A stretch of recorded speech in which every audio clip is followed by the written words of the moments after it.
joy and inspiration to all the world. In Disney's 102-year history, there have been many defining moments and countless achievements. Today, we celebrate another thrilling moment, the creation of a spectacular new Disney theme park resort coming to Abu Dhabi.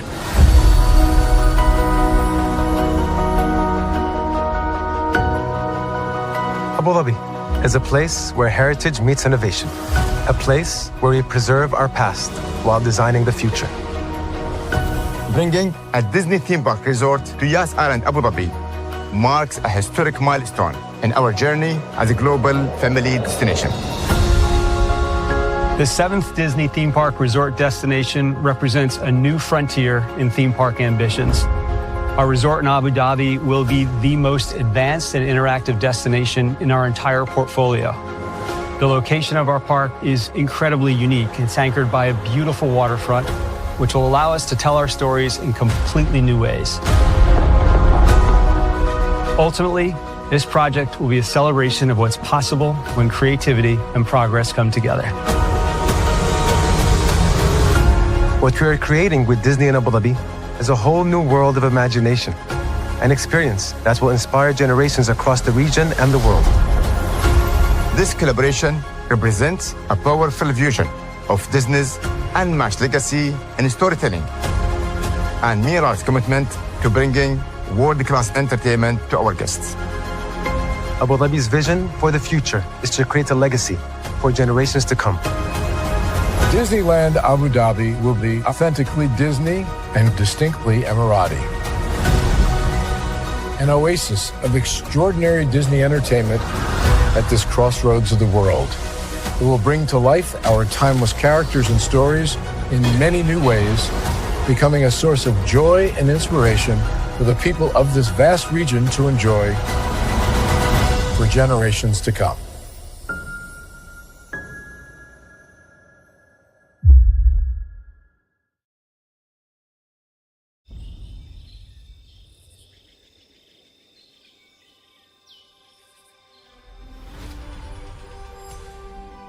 Here you leave today and enter a world of Mickey Mouse! A world of princesses.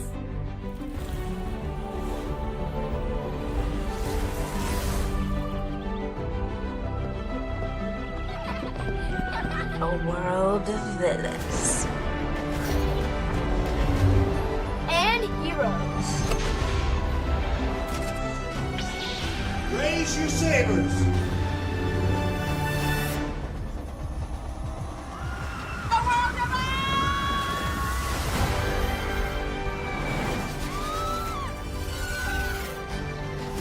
A world of other worlds.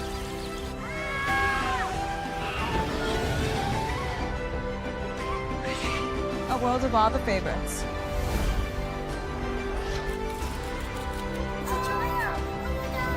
A world of throwbacks.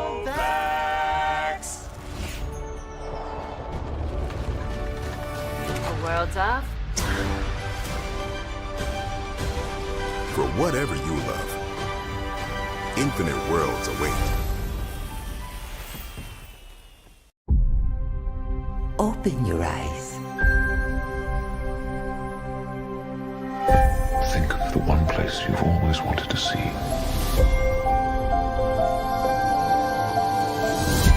This is where our magic comes from. They say if you dream a thing more than once, Please, please, please. it's sure to come true. Everything you see exists together in the great circle of life. There are stories about what happened.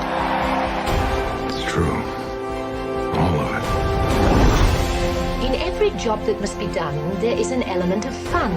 I told you she was tricky. Life is full of possibilities. What do you want to be remembered for? The world is in our hands, and we gotta do something with it. I just want to say a word of thanks to all the artists, the workers, and all of you, the young and the young in heart. You help make this dream come true.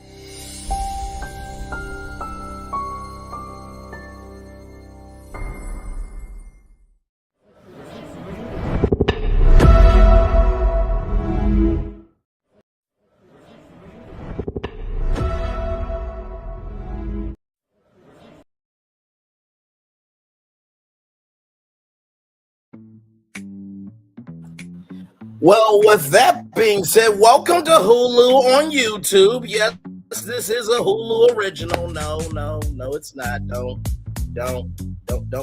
tell Disney and Hulu that I do that. Good Lord, it's called Vision. Okay, you have to put yourself in the mindset of where you want to be, and this could be this show a Hulu original. Welcome in, Florida and Phil. We're about to have some fun, as we often do at BFP Imagineering. So how this concept came about was, as you all know, we brought you the Universal Entertainment District, the second one. The first one was City Walk. And, I had the idea of what if we took Universal Studios Florida, House of Adventure, Volcano Bay, and Epic Universe, and create bars and restaurants inspired by all four parks into its own entertainment district that is available for the people who may not be able to go to the actual parks, but it also is a promotional vehicle. And then Phil said, well, Hulu dis. Oh my God! Listen, we're trying to do good with Disney tonight. Okay, this idea to help them. We know they're not going to do it because they're allergic to creativity, but we're trying here. But then Phil said, "Well, could we take the four parks of Disney and do something?" I'm like, "Sir, yes, but how are we going to do that?" So let's get to it, because higher is waiting, lower is available. I think y'all know what the rest of my statement is, right? But anyway, we got to go on tour. Yes, indeed, we do. Let me take down this iconic intro here. You see that virtual tour background? Yes, you do. We got those fireworks going off tonight, as you can see. I asked Disney if they could hook it up for Braylon Lee, and of course they said, "Braylon, what time?" I said 8:30. You can have the fireworks going, and they did it for you, man, your friend and family member. So thank you, Disney, for the atmosphere here. With that being said, you see that virtual tour background? Yes, you do. You hear that virtual tour music? Yes, you do. And then there is me. Hey, everybody, welcome in. Glad to have all of you here. I hope all is well with each and every single one of you. Now, whenever we do a Disney Live, there's one man that has to kick this thing off right. Kicked it off in Abu Dhabi. But I think it's time to hear him fully from his land, Disneyland.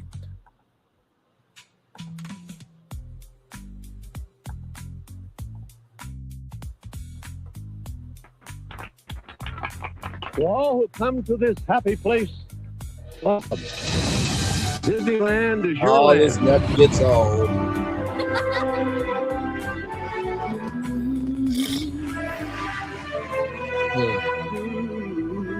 We're about to bust them out with Disney. We're about to blow it away. We're about to shut Summer out.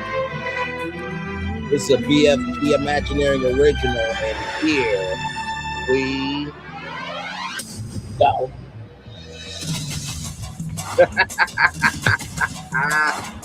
Oh man, it's nothing like a BFP Imagineering live up in this mother. Yes, indeed. Glad to have y'all here.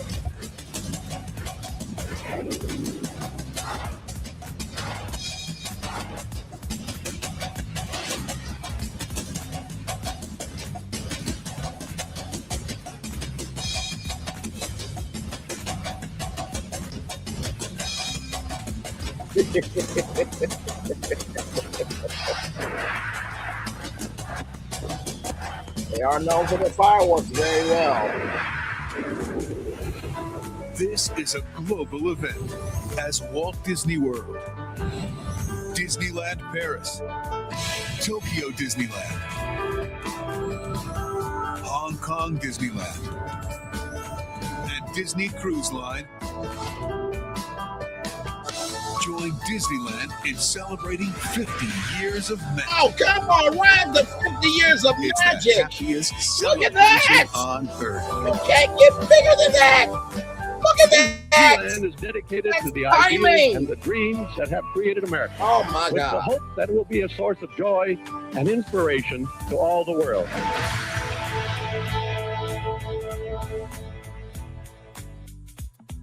Thank you, Walt Disney, for introducing us for a good time to be had for sure.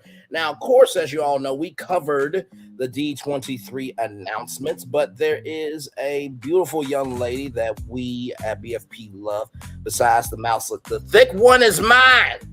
Okay, I'm married to that thick mouselet. Okay, Mickey Mouse, she's Minnie. She don't know it yet. I really do give my last name a lot to a lot of women. But it's all about quality, though. This Watch Me eventually puts it further. I just thought about that. I'm like, damn, I really do give my last name out. One of these days it's going to stick. Okay, damn it. Listen, if you want a future, you have to look beyond what you see. Look beyond what you see. Ow! Look beyond what you see. Shout out to Rafiki. Now, let's get to probably at Disney. So she's going to help us kick it off. Before that, though, I want to shout out a content creator here. This is Tiffany Marie, new content creator. But as you can tell, she is a Disney woman. Okay, so we love our Disney women. Okay, so like, comment, share, subscribe to Miss Tiffany Marie. I will drop her link in the chatterization. And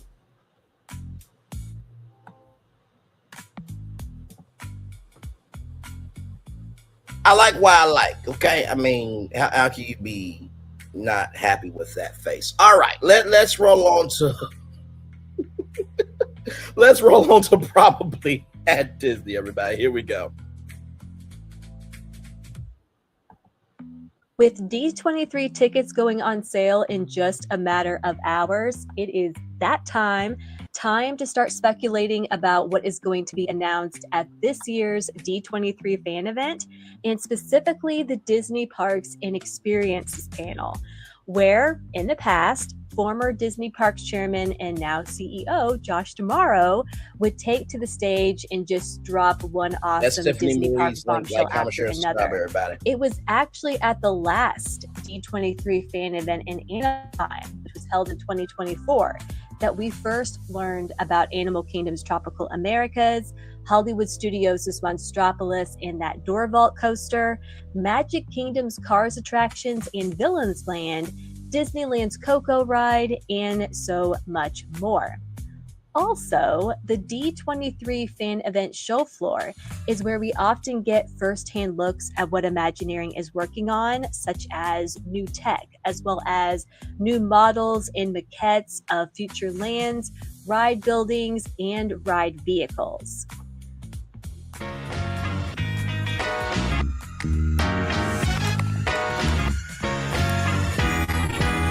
Okay, that lamp is full. I will actually get that box.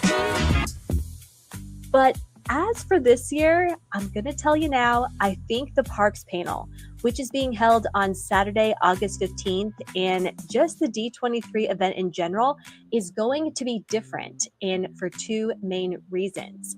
One is that obviously, since we got so much news in 2024 and all of those projects are currently underway, I'm just not expecting as many new ride or land announcements. Pause it. Let me come on the big screen for a minute. Now, who on YouTube has been saying that the Destination D23 Expo or Expo, shout out to who, that don't matter in the past, present, after life. But anyway, but at the Destination D23 Expo or Expo, that was marriage therapy for the Disney fans. Who also said that this year's D23 is going to be the wedding ceremony or the beginning of divorce negotiations, who also said that this D23, they don't want to hear anything new of rides or attractions, that there needs to be 70% completed projects and launch dates. I wonder who been saying that on YouTube. I do declare some of y'all some beefs. Some of you are some of you Woody Woodpecker. Some of you are beasts, you calves, you riverboat mashers. Who said those statements about D23 this year? I'll wait. We got time. We're going to pitch Pleasure Springs tonight. Don't you worry. We're 58. No, not 58. Good Lord. That's what we're going to get to. We're 16 minutes and 4 seconds in. Who has been saying those statements? Because I have not watched probably at Disney's video. Beep, beep, beep, beep, beep, beep, beep, beep, beep, beep, beep, beep. Oh, that's me! Wow! Shut! Oh my God! Let's go back to the video. I'm not Sherlock Holmes, but that would be obviously Golly Watson. It's Braylon that said, "Oh, ding, ding, ding." Actually, you know what? Instead of just talking about ding, ding, ding, I think I got a better way to say ding, ding, ding. Give me a moment here. Roll it. What is this feeling that everyone's feeling? Ding, ding, ding. With such feeling. Ding, ding, ding. This winning feeling. Ding, ding, ding. This tingle of success. This sensation of triumph. Ding, ding, ding. This Oh, I can feel it! This season, everyone gets the winning feeling. Win guaranteed prizes like 250 grand and more. Only at Dave & Buster's. Back to the video. That doesn't mean we will get a surprise or two, nor does that mean this year is going to be boring. It actually means we may get more actual in-depth information about what's on the way, those details and all that stuff that can really get you excited about a new ride or space. The other reason I have different expectations is the fact that Disney Parks Chairman Josh D'Amaro, as I said, is not over the parks anymore. He is now over the whole company.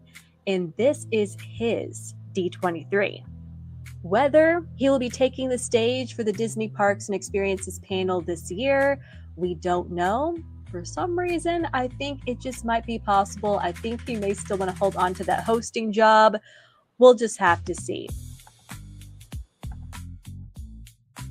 You know, I think sometimes the thing that Disney does best is they create experiences that are once in a lifetime. I don't know if anybody remembers during the Year of a Million Dreams, the chief magic official or chief magic officer, the CMO. That was Justin Mahoney, who got to fly back and forth between Walt Disney World and Disneyland and making magic happen.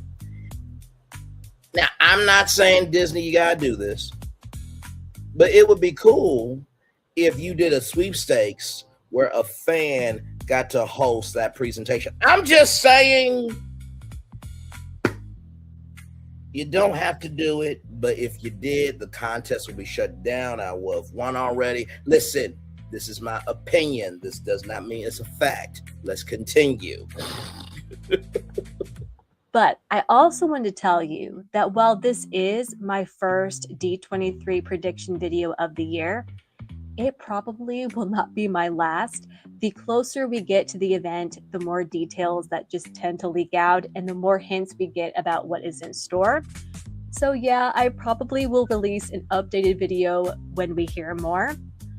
I also wanted to make note that some predictions that I am going to include in this video will be obvious to those who follow Disney Park news.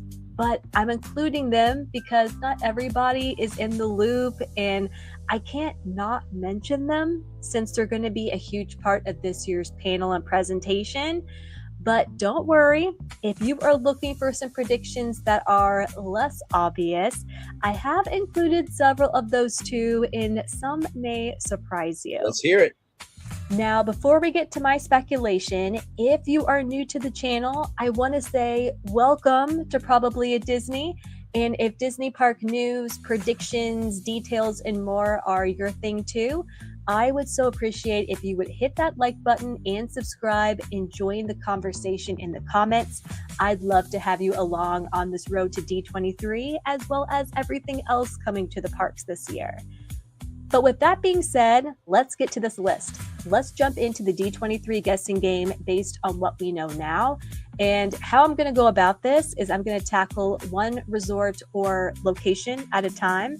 But apart from two exceptions, I will not be covering all of the international parks.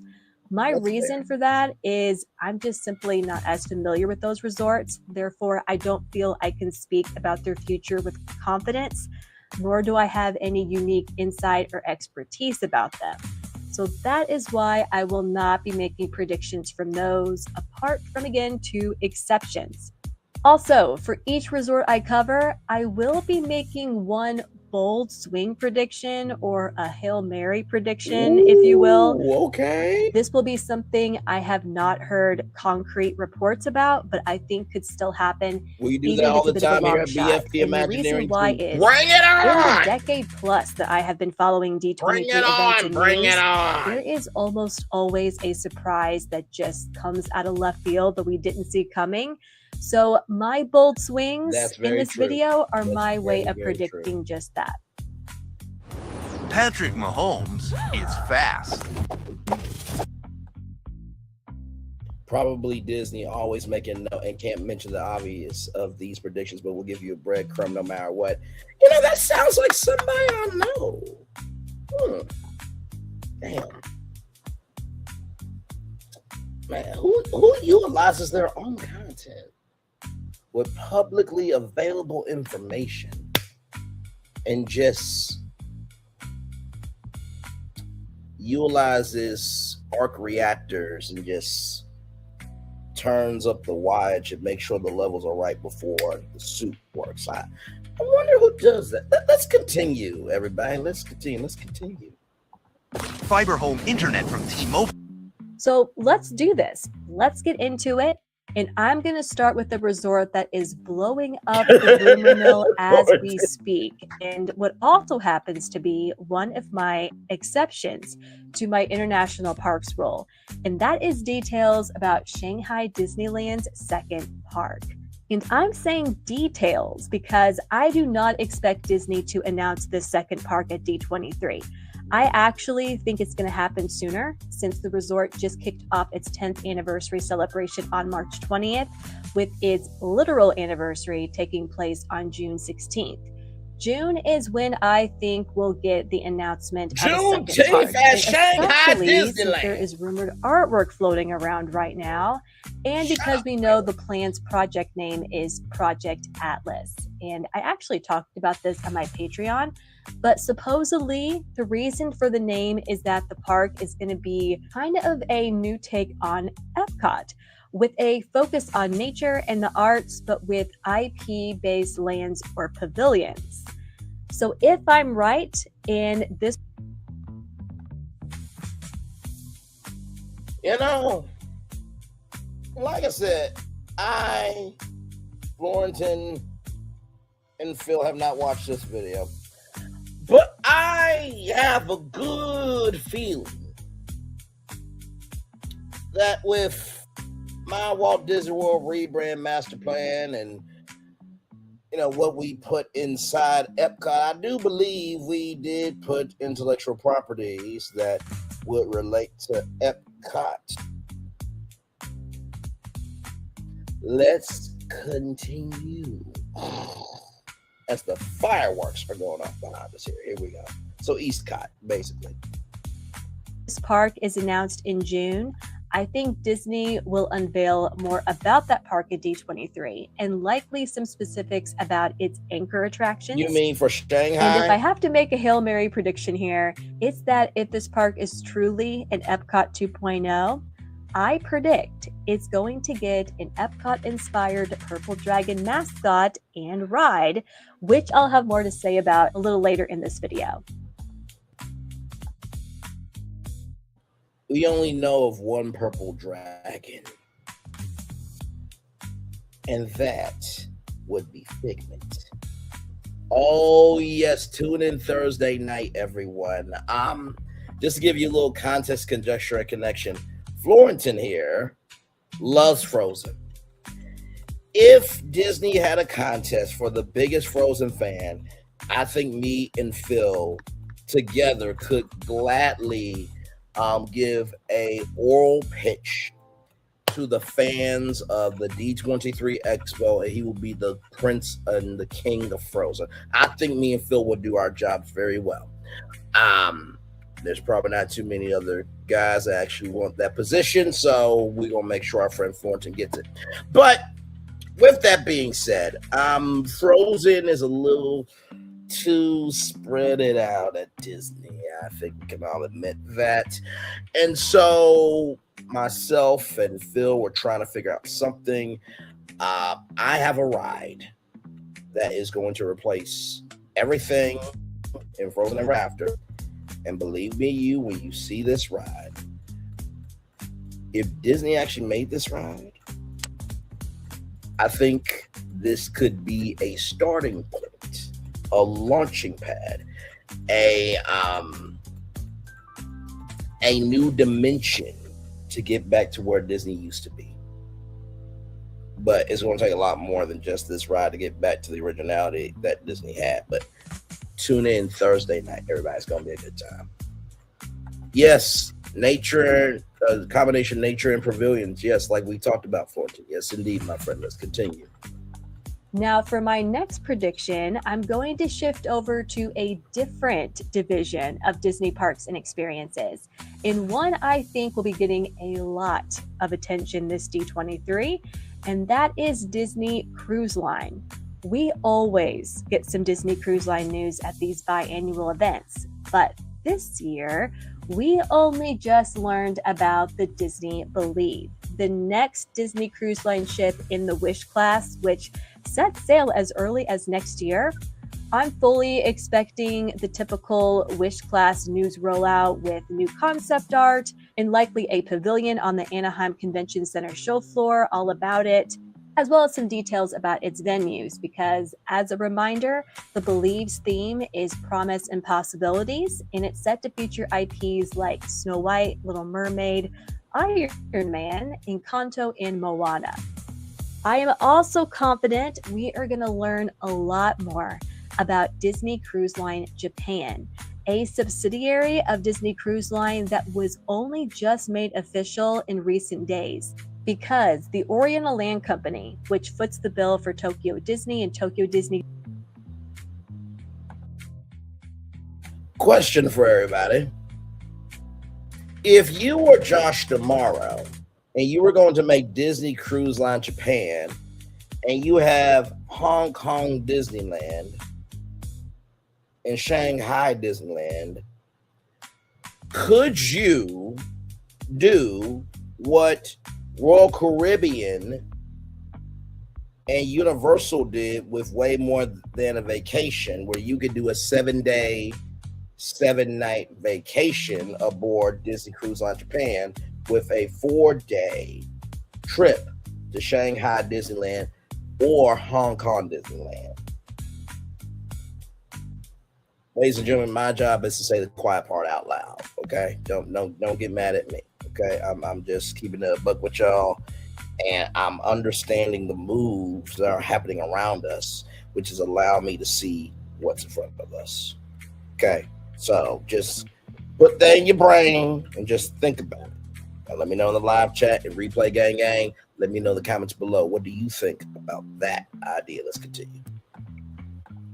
You see, it's getting a Disney cruise ship, and it's also expected to be in the Wish class and has a 2029 sail date. But here's the thing, as I've been saying, Tokyo Disney is known for just letting Imagineers run wild, and that is why their parks are the best in the world. So the big question is, what do they have planned for this ship? And what will the theme be, since they already have a park dedicated to the sea with Tokyo Disney Sea? I think Duffy and Friends will 100% have a major presence on board, but I truly don't know what they're cooking up otherwise. But I predict it's going to be incredible, and Disney is going to make that known at this year's D23. That brings me to my big swing prediction for Disney Cruise Line this year, which is, I predict Disney is going to announce another private island destination. Because if we're getting the Believe and then 3 other ships, Disney Cruise Line is going to need more than just Castaway Cay and Lighthouse Point. And let's be honest here, Lighthouse Point didn't really live up to guest hopes and expectations. And other cruise lines are really besting Disney when it comes to private ports right now. So even though a new private destination is a difficult undertaking and a huge investment, I think it's needed, I think it's necessary, and I would love to see Disney go for something totally different for them, and maybe more along the lines of Royal Caribbean's private islands with pools and a water park. I don't think that probably at Disney is wrong about that at all. I really don't think so. The more ships you have, the more that you're going to need islands to keep all the ships in rotation. Now, Royal Caribbean, Perfect Day at Coco Cay is a top-notch private island. It is.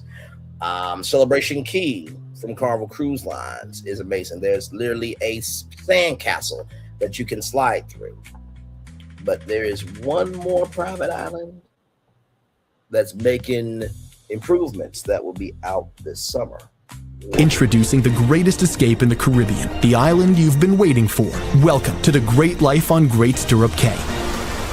This is the greatest pool you've ever seen life, 28,000 square feet of it, and the epic water park life.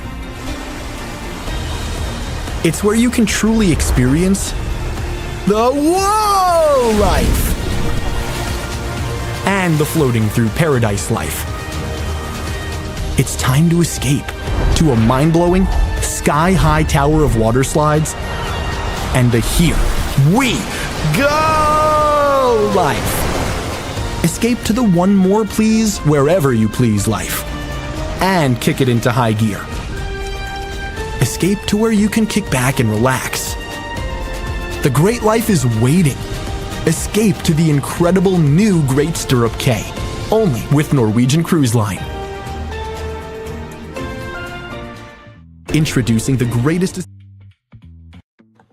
So, could they try to also do a more mature magical island? Because we know about Golden Oak and how they have infused Disney into their homes. So could they take a Golden Oak style approach to this new private island? Could be a possibility. A Philippines island for Disney, definitely. I'll say they got thousands of islands, and they do. Disney Sea Branch, very possible. Let's keep going. I don't think that prediction is a big swing. I think that's very logical, but she's saying it's a big swing because some permit would have to be out and about right now for that. Let's keep going. The next resort we're going to tackle is the one that started it all, Disneyland, beginning with Disneyland Park. For this year's D23, I am predicting that Imagineering will finally unveil its new vision for Disneyland's Tomorrowland, and I know this is something fans have been hoping for and predicting for years. But the need for it and the conversation around it has only gotten louder in recent years, and there have been some comments in recent months that really have me thinking the Disney brass is finally serious about this. And I don't think Josh D'Amaro's new position hurts those odds, especially with him, unlike Bob Iger, knowing the park so intimately and having been president of Disneyland at one point. I'm pretty sure I'll have further predictions for Disneyland Park a little closer to D23. So I'm going to put a pin in this park for the moment, as most of my predictions today have to do with Disney California Adventure. As for that park, of course, I think Oswald, our good buddy, timeline for that park's Cocoa Boat ride. He deserves The to be site seen prep more often. is Disney. well underway, by the way. He is the original, as well as some new Love concept Mickey. art, maybe But the reveal Oswald's the of the original. boat that's going to be the ride vehicle, in a preview of its animatronics, which Josh D'Amaro teased are going to be incredible 2 years ago at the last D23. But here is my prediction for this ride. I think they're going to announce that it's going to be replicated at another Disney park. So we're not just getting one Coco ride, we're getting two. At the moment, though, I do not think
next chapter in the long and exciting history between Disney parks and Star Wars. We're creating a jaw-dropping new world that represents our largest single-themed land expansion ever. One more thing, we're not just building one of these, we're building two. There's the iconic line.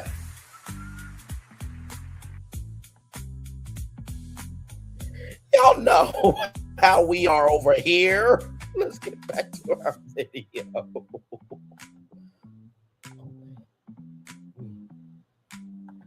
it's coming to Epcot.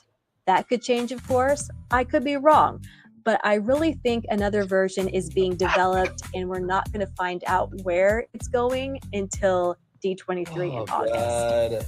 Another DCA prediction is an opening timeline for Avengers Campus's Avengers Infinity Defense and Stark Flight Lab. In fact, I'm expecting quite a bit of information to be revealed Bob about Iger just said we're not building one, we're building with two. a That's what focus he said. on Infinity Defense's ride system, which is supposed to be brand new, as well as its storyline, and whether that has been altered at all to incorporate current MCU storylines and that studio's direction. I do think it's possible, schedule pending, that Robert Downey Jr.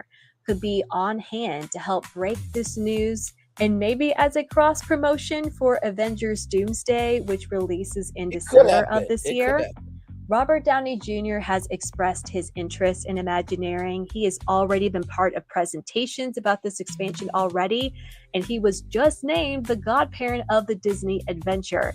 And given D23 will also have a studio showcase the day prior, where big talent often makes appearances, I think it's very possible he'll be in town and on hand for a cameo during the parks panel.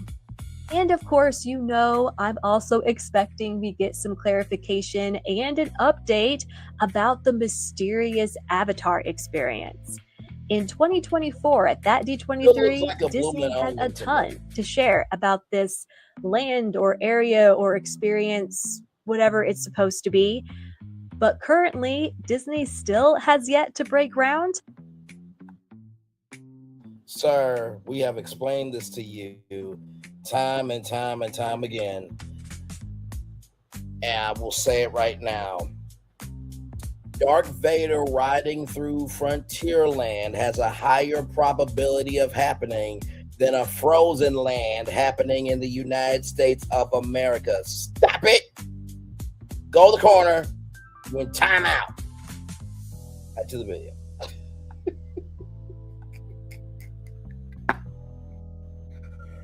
Well, here's the thing, right?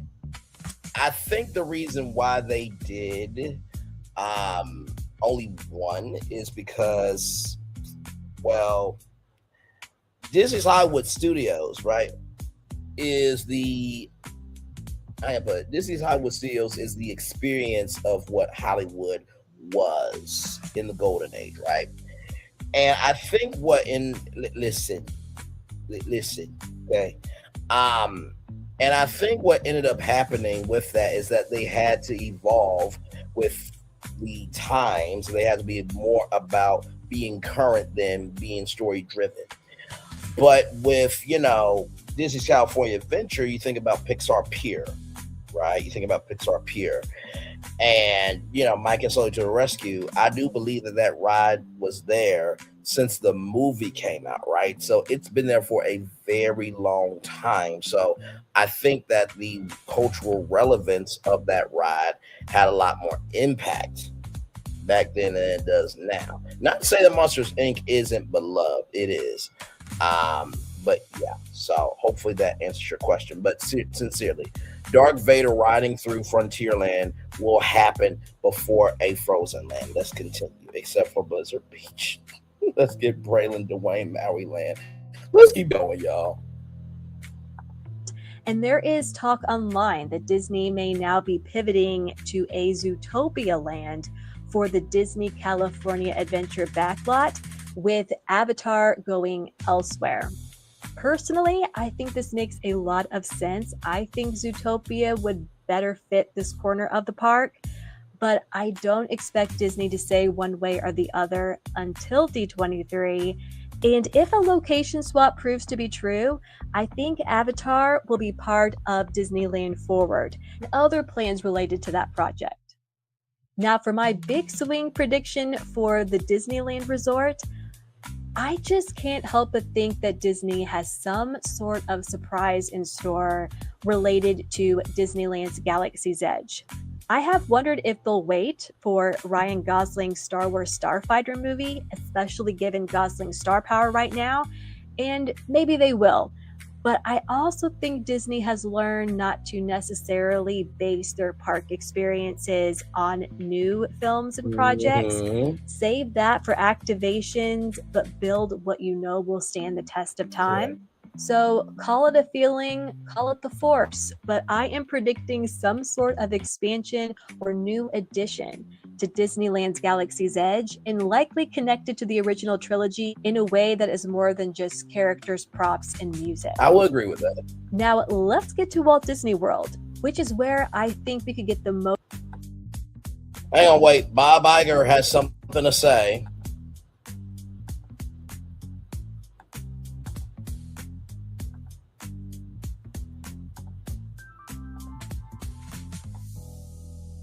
Bob Iger, what do you have to say about Galaxy's Edge and the original trilogy? What do you have to say about how this is going to happen? One more thing. We're not just building one of these. We're building two. The man has spoken.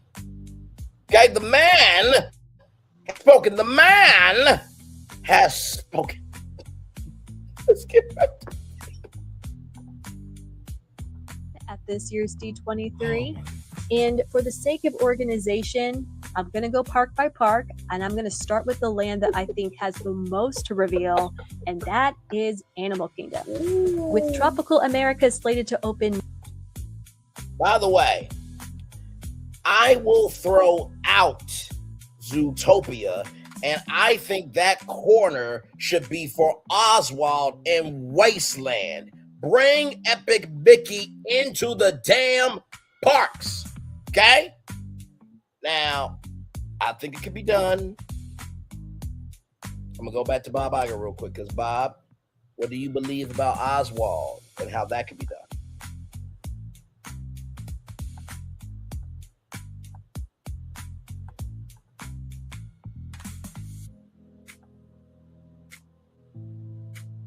One more thing. We're not just building one of these. We're building two.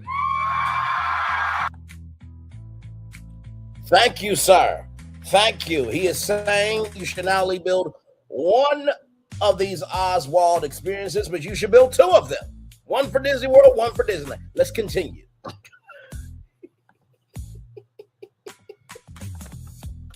Next year, I'm predicting a ton of new concept art.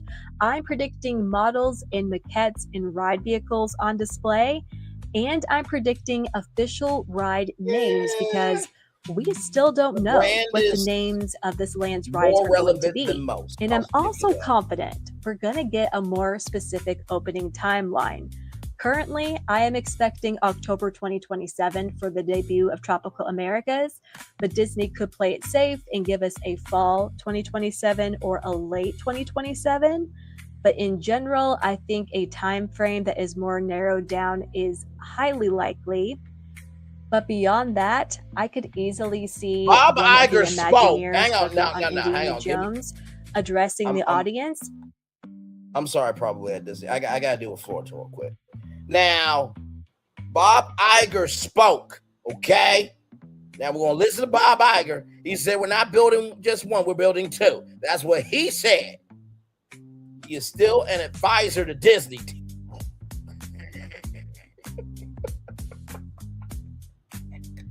Oh, wait, I can't say that. Darn it, Universal.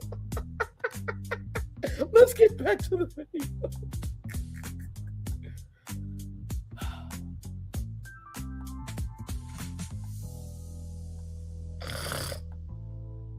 To get a more specific opening timeline. Currently, I am expecting October 2027 for the debut of Tropical Americas, but Disney could play it safe and give us a fall 2027 or a late 2027. But in general, I think a time frame that is more narrowed down is highly likely. But beyond that, I could easily see one of the Imagineers working on Indiana Jones addressing the audience and breaking down this attraction's storyline, as well as its cultural and geographical integrity and influences. And as I shared with you in a previous video, I also think we could get a sneak peek at the next gen animatronics they're going to be using for Indiana Jones. Disney has really been promoting their animatronic tech this year, and with Harrison Ford and Indiana Jones being so recognizable, this seems like a given. I'm also hoping, although this by itself could be a Hail Mary prediction, that former Imagineer Joe Rohde will take the stage during the parks panel to really present this land and really sell it to fans while also reassuring them that it is 100% true to the spirit and design of Animal Kingdom. But for I will agree with that, because if you all remember, Joe Rohde came out and said that he tried to pitch Tropical Americas 15 years ago. So I don't think that's a crazy prediction. I think that's right on point, as probably at Disney often is. For my official big swing prediction for Animal Kingdom, I'm going to go ahead and predict a version of Disneyland Paris's Lion King ride for this park. You know what? If you're familiar with this attraction, you know it is a would perfect be amazing fit for Animal if Kingdom. that happened. This park still, even with Tropical Americas opening next year, needs more ride capacity. And Disney has to know that a Lion King ride like this would deliver. It would be a guaranteed home run with guests. My doubts are location logistics, given Africa's proximity to animal enclosures and the fact that Animal Kingdom is already getting so much already. But this is my hope. This is my blue sky prediction. but I also don't think it's entirely out of the realm of possibility. I also wouldn't be shocked if Animal Kingdom has a bit more in store for Bluey. But as for a permanent land or even an attraction related to that character, I still think it's a little bit. They're staring into your soul. Moving on to Hollywood Studios, I don't have a ton of predictions for this park right now. Since Rock and Roller Coaster starring the Muppets, the Walt Disney Studios Courtyard, Magic of Disney Animation, and a new mission for Millennium Falcon Smuggler's Run are all opening this year and likely before D23. Therefore, if this park gets any news, it's likely going to be about Monstropolis, that Monsters Inc. land replacing Muppets Courtyard, and which will be anchored by Disney's first ever vertical lift coaster, themed after the original film's door scene. Just how much we learn, though, I think could be a bit iffy. And the reason is some fans are still bitter about Monsters Inc. and a new Monsters Inc. show replacing Muppets Courtyard in Muppet Vision 3D. And I tend to wonder if Disney may have concerns about maybe getting booed or not having much of a response or not having much of a positive response to this news. I looked into many. Man, I think I might have some exclusive footage of what could happen at D23 if nobody responds. Give me a moment.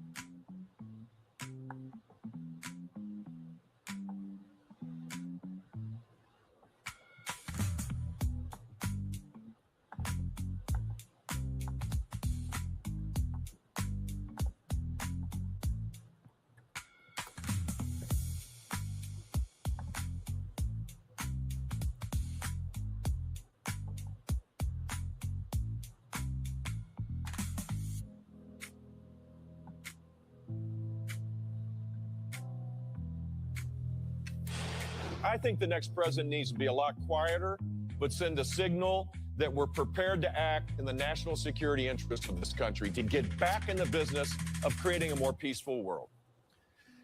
Please clap.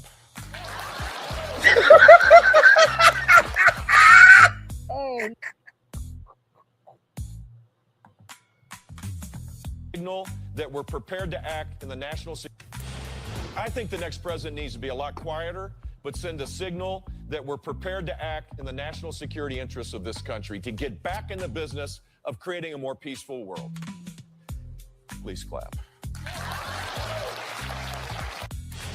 I think the next president needs to be a lot quieter, but send a signal that we're prepared to act in the national security interests of this country to get back in the business of creating a more peaceful world. Please clap. I think that might be what happens probably at Disney. Guys, please clap. We don't need Braylon saying we suck ass and that we're allergic to creativity and that we're a has-been. Could you please clap so Braylon can't say shit? Now, of course, Josh Tomorrow's not going to say that at D23 because you can't cuss at D23, okay? This is all in your imagination. Shout out to SpongeBob. Wait a minute. Bob, really? Okay, fine.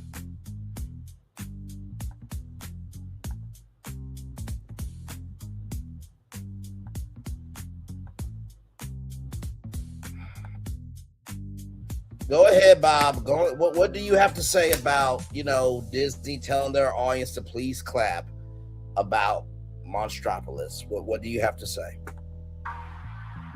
One more thing. We're not just building one of these.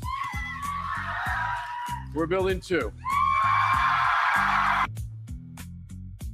And the audience rejoices. Back to the video.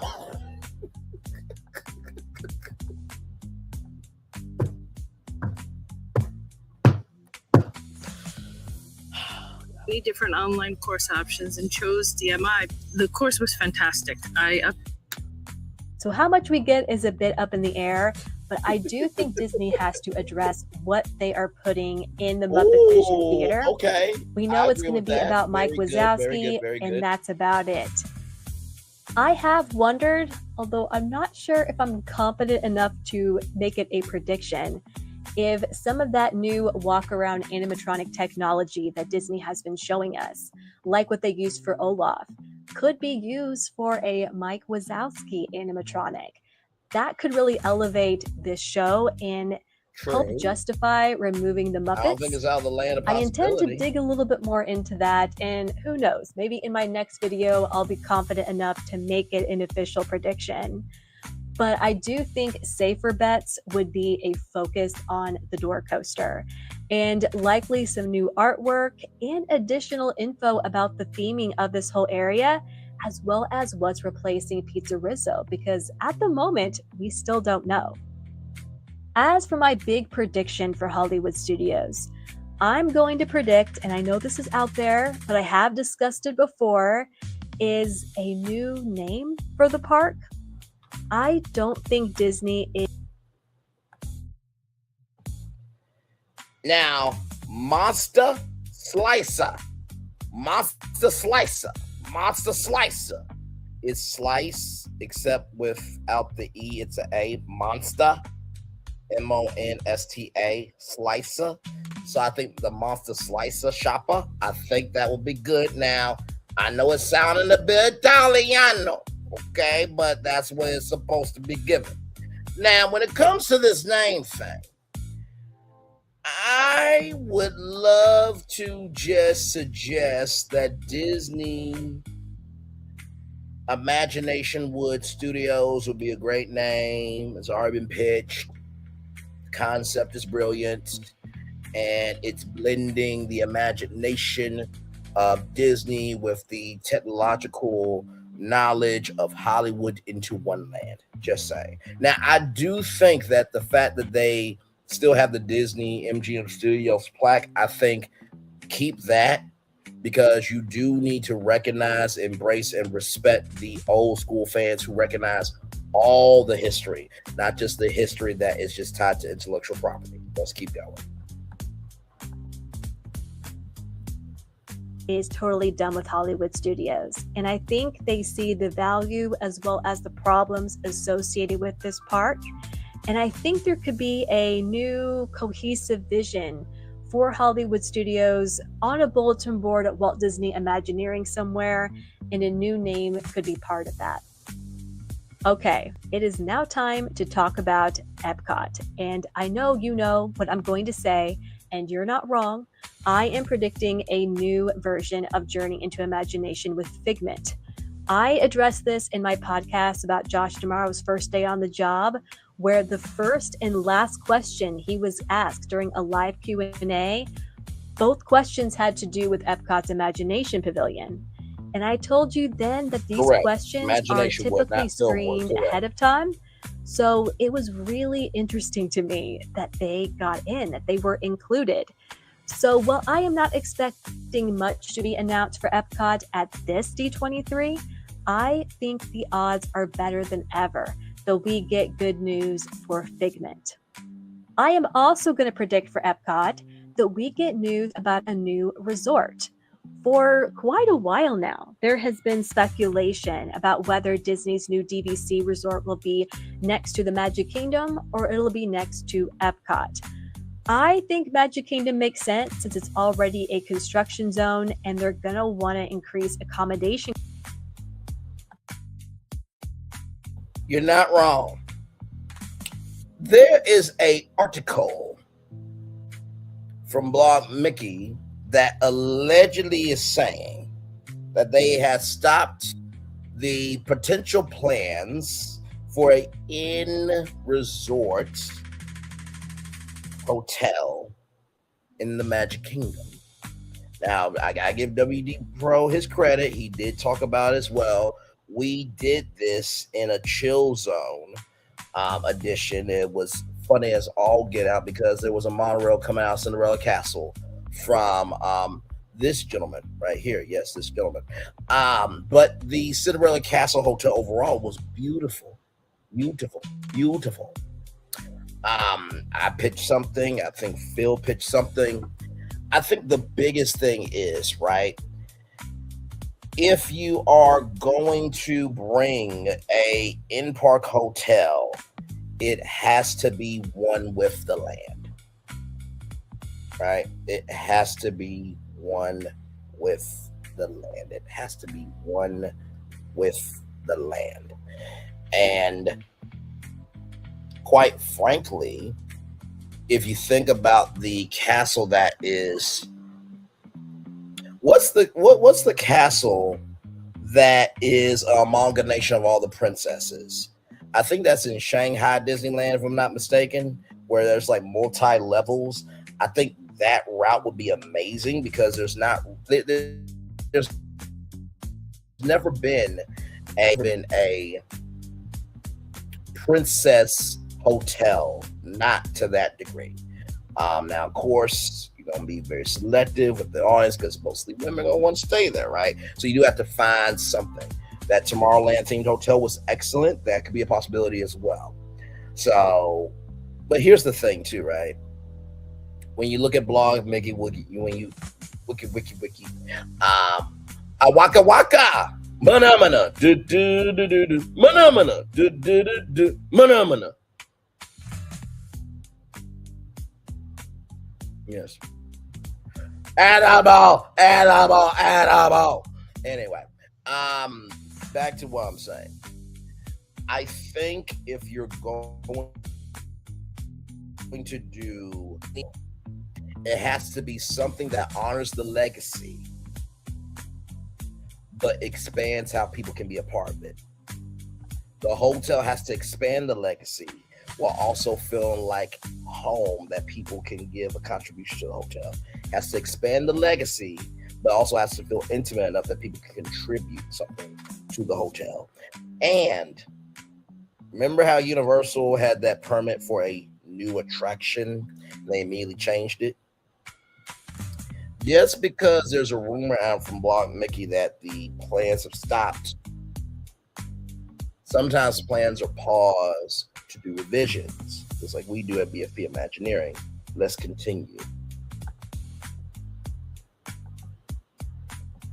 In capacity when Piston Peak and Villains Land opens.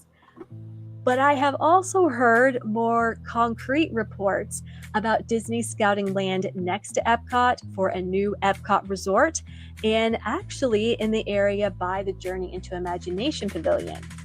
Now, just because Disney scouted land or even considered this project a few months ago does not mean that it's going to move forward.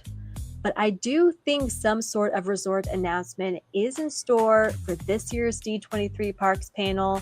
And just based on the timing of some rumors, my money is on a new Epcot resort for the moment. As for my Hail Mary prediction for Epcot, I recently talked with you about how I believe San Francisco Street aboard Disney Cruise Line's Disney Adventure may have been recycled or inspired by Epcot's scrapped Play Pavilion. And last year, we heard and saw Disney scouting the old Wonders of Life Pavilion around the same time as there was quite a bit of online chatter about whether Disney was looking to just demo that location. Well, after seeing San Francisco Street and given its glowing reviews, I can see Disney bringing this Play Pavilion concept back, just maybe retooled a little bit. Our last Walt Disney World park is, of course, the Magic Kingdom, where we have 2 lands currently under construction. We have been hearing and seeing what Disney may have in store for Piston Peak's Anchor Off-Road Rally Race Ride, but details about the ride system have been a little foggy and a little conflicting. So that is why I predict we're going to have a much clearer understanding of what this ride is actually going to be at D23. And that's because Disney needs to sell the public on this ride concept, especially since it's going vertical at Magic Kingdom as we speak. And I'm going to go ahead and say, I'm predicting it's now going to be trackless in the sense that there will not be a visible track. I know we have seen some videos and we have heard some other evidence to suggest otherwise, but at this point, I'm honestly wondering if Disney has changed their vision for the ride system over the past year or so, and what is actually in the works is a little different than what it was initially. Again, I could be wrong, but for now, that is my prediction. No visible track for this off-road rally race. As for the land's second attraction that has been such a mystery, I do think that will be revealed at D23. I think it kind of needs to be.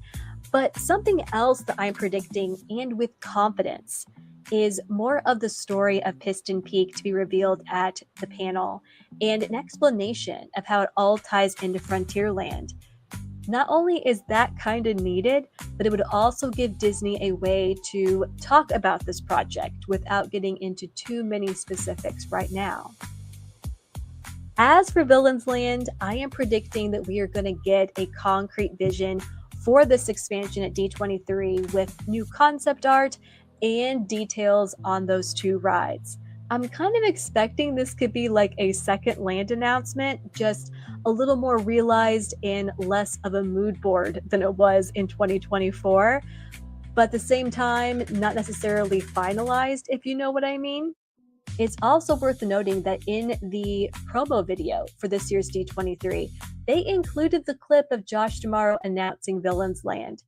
So I think that's a bit of proof that this project will definitely be delved into. As a reminder, there was supposedly a meeting that either is going to happen or has recently happened where Disney was going to kind of nail down this vision. So we could hear more about what's in store for Villains Land ahead of D23, and if we do, I will be sure to share that with you. But expect at least something you can bank on to be unveiled at this year's panel. And I'm going to tell you now, it could be different than what we've been hearing. True. As for the rest of Magic Kingdom, if it hasn't happened already by the time D23 occurs in August, I am predicting Disney will dive into their plans for Tomorrowland's Carousel of Progress and how it's going to incorporate that Walt Disney animatronic. Because Walt Disney is coming, This is a very important attraction to Disney history and to Disney fans, and I think it would be smart for them to really kind of explain what they're doing, why they're doing it, and why it's important for Disney history moving forward. I also wouldn't be surprised if the exterior of Carousel of Progress gets an update as well, especially since Disney has been quietly updating Tomorrowland's overall look one project at a time over the past couple of years. For my Magic Kingdom Hail Mary prediction, I'm going to go big, and I am going for Liberty Square. There has been some talk that Frontierland is not the only Magic Kingdom land that's headed for a refresh. Wait a minute. With Piston Peak, I want to give Phil Mecca his credit because he did something that made me say, fuck you, go to the corner and go to sleep. How dare you be that amazing? And he played around with Liberty Square. Okay? He played around with Liberty Square. Like I said, we have not watched this video. This is the first time we're watching it together live with all of you. Let's keep going. Affecting Liberty Square, there could be something there. And I have to wonder, but don't know, if that may have something to do with those Hall of President rumors from over a year ago. How do you turn a weeknight into a fiesta? Easy. El Monterey burritos. And queso, yeah! Just what they have planned and what's in store, at the moment, I'm not entirely sure. I'm just hoping the overall theme and emphasis on historical accuracy doesn't go away. But I can't deny that I wouldn't be interested in seeing something new come to this land. Now, my final D23 prediction for today is that other exception I mentioned regarding the international parks, and it has to do with Disneyland Abu Dhabi. I've shared in recent videos that even though Disney is still saying they're committed to this new park, current world events have had to have thrown this project into planning purgatory. There's just no way that it hasn't. So I am predicting Disney will once again assure us of their interest and their intentions for Abu Dhabi, but really not give us much more than that. If anything, it may actually help Shanghai Disney's second park get off the ground even faster, since all the focus can go on one new park, not two. And despite the fact that there are some global complications associated with that park's location, as we're predicting Disney will once again assure us of their interest and their intention. It may actually help Shanghai Disney's second park get off the ground even faster, since all the focus can go on one new park, not two. It may actually help Shanghai Disney's second park get off the ground even faster, since all the focus can go on one new park, not two. It may actually help Shanghai Disney's second park get off the ground even faster, since all the focus can go on one new park, not two.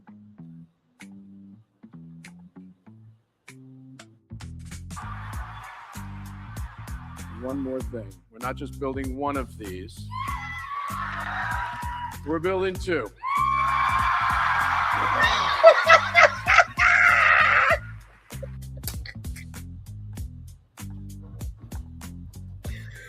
And despite the fact that there are some global complications associated with that park's I love our location damn as well. show. But there you have it. That is my 2026 D23 Parks Panel predictions, at least for the moment anyway. Like I said at the top, we typically hear some hints, some rumors, some leaks about what's in store a little bit closer to D23. And if I hear anything different from what I shared with you today, I will be sure to update you and hopefully have even more predictions to share. But now it's your turn. I want to know what you think. Do share in the comments below, and please do remember to hit that like button, subscribe, and consider supporting the channel. Now, Bob Iger was the one who said we're not building one, we're building two. But as always, thank you for probably taking the at time Disney to watch said they and to could listen. focus on one and not two. I truly hope you have a Probably at blessed and Disney a didn't do magical day. nothing. God, Florence, what is wrong with you, sir? You okay? You had a long day. Now, that being said, let's get to Pleasure Island, okay? So here we go.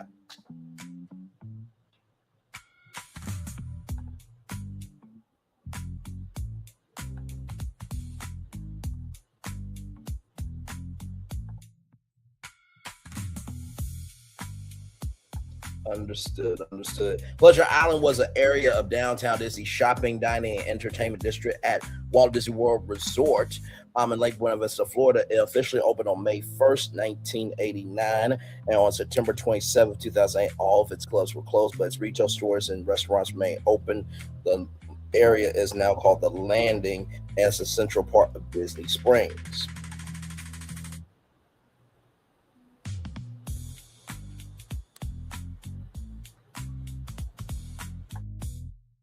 So as the name originates from a fictional location in Walt Disney's 1940 Pinocchio, Pleasure Island opened illuminating Church Street Station in downtown Orlando, Florida. That was a huge area, and there was this great lounge and bar and just attraction, and it had let me tell you something, it had Big Louis Armstrong brother, and it had a white buxom woman, and they had a good old time down there, okay? At that time, my Lord, my mouth and descriptions, what can I say? At that time, this was a highly successful gated attraction which offered admission to multiple clubs for one price. The legend the Disney company created is that Pleasure Island was based on its fictitious owner, Meriwether Adam Pleasure, and was carried on into one of its clubs, the Adventure Club. Meriwether Pleasure was said to be an industrialist and explorer who decided to move his family to Florida and start sail-making and yacht construction business on the island during the 1920s through the early 1940s.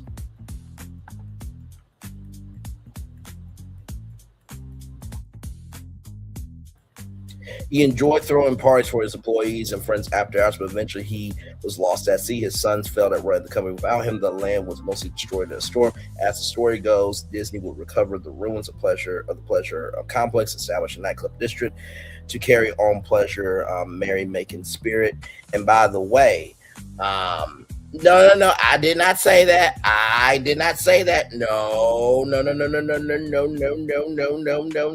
because in my Walt Disney World rebrand master plan, I brought some energy to Liberty Square. We're not going to do that to me, Florentin. Nope, sir. No. You see my finger? It's pointing at you. It's 3D. It's getting bigger. See that there? No, we're not doing this. As big as I can make my finger. No, we're not doing this. Every night at midnight, New Year's Eve was celebrated at Pleasure Island with a fireworks show. This tradition lasted from 1990 through New Year's Eve 2005. So we're going to do some videos here, and then we're going to pitch Pleasure Springs. From this space and island energy springs forth new possibilities. Here we go.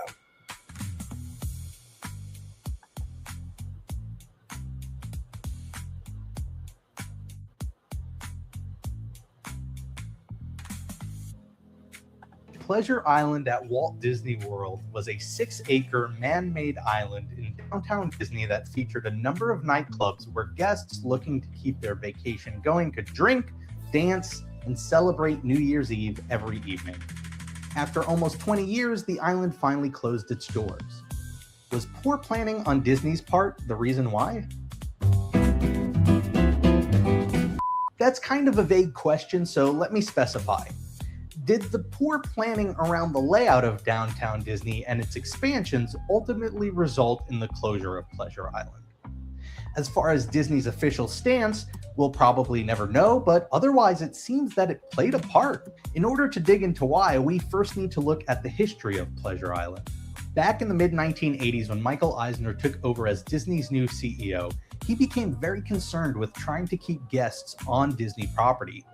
There was a lot of money involved in a Walt Disney World vacation, and he felt there was no reason why that money shouldn't go into Disney's pocket instead of the middlemen outside of the company. He pushed for building more owned and operated resorts on Disney property so that guests would stay at their hotels over outside chains. He expanded the resort from 2 theme parks to 4 in order to give people a reason to stay longer. All of that was great, but one problem was that at the end of the day when the parks closed, there wasn't much left to do. Adult guests would head to downtown Orlando for its nightlife scene, which was growing with the popularity of places like Church Street Station. So Disney too decided it was time to get into the nightlife game. They dug out a canal through a piece of downtown. Wait a minute, hang on a second. Bray better be careful and mind his business because Creole will be coming after your behind. Who's to say that I don't want her to come after my behind and she say off with my head and I execute the assignment, motherfucker. Don't play with me.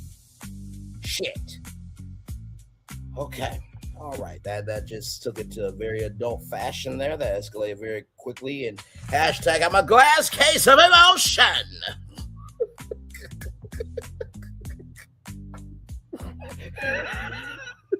Frank said Disney did nothing to you. Yes, midway to Main Street. He has not posted in a long time, but he's now known as he was formerly known as Broad Place, but a great content creator. Excuse me, sir. I'm the one that said, "Girl, be quiet." Through Bray's virtual tour. Yes, indeed. Let's get back to the video, shall we? Yes. Town Disney, which at the time was called Walt Disney World Village, and built 6 nightclubs on the man-made island. They ranged from techno clubs to comedy clubs to the cult favorite, the Adventurers Club. Borrowing the name from Pinocchio and given its own original backstory, the island was dubbed Pleasure Island. After going over budget more than 3 times its original estimate of $30 million, and after being delayed for over a year, Pleasure Island opened on May 1st, 1989. the same day as Disney MGM Studios. As part of the opening, Walt Disney World Village was rebranded as the Disney Village Marketplace. When it first opened, the business model for the island was such that guests were able to freely come and go on the island itself, but the clubs themselves had a cover fee. This model resulted in long lines outside of the clubs and confusion from guests who didn't know where they could or couldn't go. So as a result, the following year in 1990, they switched over to a gated island model. At 7 p.m., guests would have to pay a flat $10 fee to enter the island, which would grant them access to all 6 clubs. This not only helped with the crowds and lines, but it also encouraged guests to explore the different clubs throughout the night. It also allowed Disney to offer outside entertainment. Disney felt they needed a hook to relaunch the island and clear up the confusion of the initial year. One idea was to have the island celebrate New Year's Eve every night of the year, complete with party favors out. Thornton, hang on a second. What's going on here? Hang on. We're just having fun here. Hang on a second. Wait a minute. Hey, wait. Thornton, hold on a second now. Listen, I know I joke, I kid, and I play, but like our brotherhood is real around here. What's going on? I'm literally just setting it up for Disney Pleasure Springs, bro. Like, just breathe with me here. We good. We good. We good here. Just breathe with me. We're gonna finish Rob Plays video, then we got one more video, then we're gonna pitch it, and wait till y'all see what I've done and what we've done with Pleasure Springs. We were trying to make sure that we honored the old and brought something new, because this original idea of Pleasure Island really mattered and does matter to a lot of people. Wait a minute, hang on a second. What's going on here? Is everything good in the chat? I'm confused. Y'all know that I tease, poke, and prod with y'all, but it's all in brotherly love here. So I'm gonna go back to the video and we're gonna pitch this thing. Okay, so don't worry, we're gonna bring it on home. Outdoor music, a countdown, and fireworks. It was a bit confusing at first, but ultimately it worked, and Pleasure Island became a popular nightlife spot for both Disney guests and Orlando locals. Things were great. Then, in 1997, the area would see a significant change that may very well have been the beginning of the downfall for Pleasure Island. The Disney Village Marketplace was once again rebranded. The original area was still considered the Marketplace, and Pleasure Island was still Pleasure Island. However, in addition to the two areas, a new section to the west of Pleasure Island opened under the name of the West Side, featuring Disney Quest along with a few new restaurants and venues. Together, all 3 areas were collectively now known as Downtown Disney. Here's where the problem comes in. The way Downtown Disney was laid out, the easiest way to get from the Marketplace to the West Side was through Pleasure Island, and after 7 p.m., that island was closed off. For guests who didn't want to pay to get onto Pleasure Island, they had to go back to the Downtown Disney parking lot area to go around the island. It wasn't the end of the world, but it wasn't convenient either. A number of years later, in 2004, Disney would once again revert Pleasure Island back to its original setup. Guests would be able to once again wander on and off the island for free while paying for access separately to the clubs. While this did solve the traffic flow problems of Downtown Disney, it also meant the eventual retiring of some of the outdoor activities on the island. By the next year, Disney would discontinue the nightly New Year's Eve celebrations. Bit by bit, Pleasure Island was losing part of the charm that made it stand out to guests looking for a good time. Eventually, it was announced that in September of 2008, Pleasure Island would close in order to be replaced by various shopping and dining spots. It was going to be rebranded and rethemed to an area called Hyperion Wharf. After constant delays, the project went nowhere until a few years later when Disney would unveil their plans for a complete transformation of Downtown Disney into Disney Springs. So was the placement of the West End the reason why Pleasure Island closed? Well, I don't think so. I think it played a significant part as the changes to the island to deal with the flow of guests ultimately led to Pleasure Island losing parts of what made it special. That said, there's usually more than one reason behind a change that significant. For one, it's argued that the clubs began to show their age.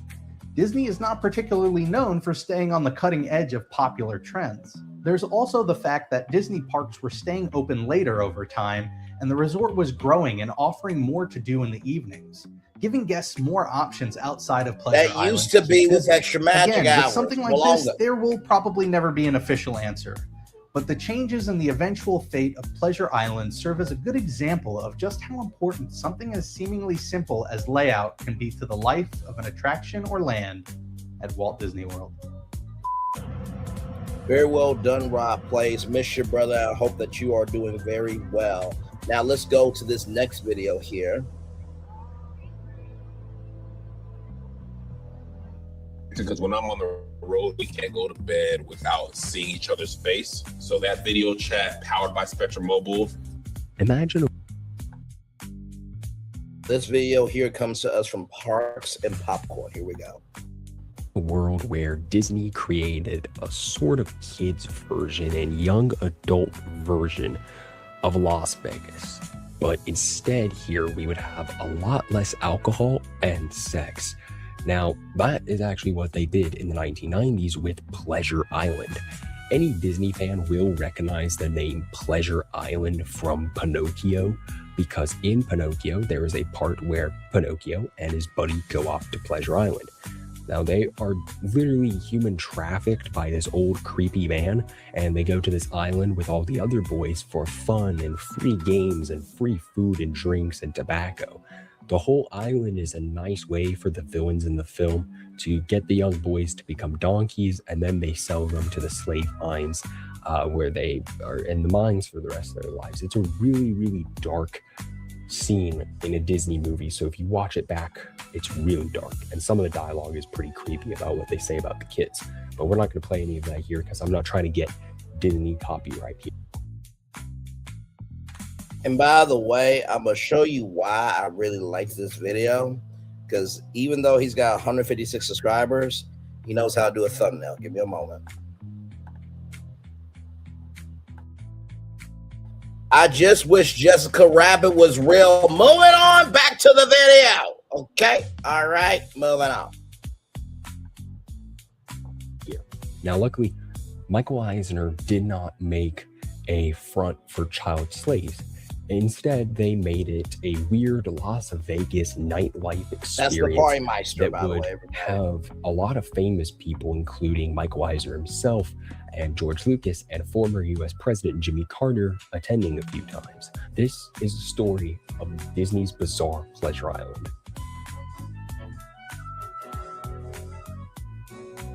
Now, before I can even really tell you about this island, I must let you know who this Michael Eisner is. Michael Eisner was the Disney CEO from 1984 all the way until 2005.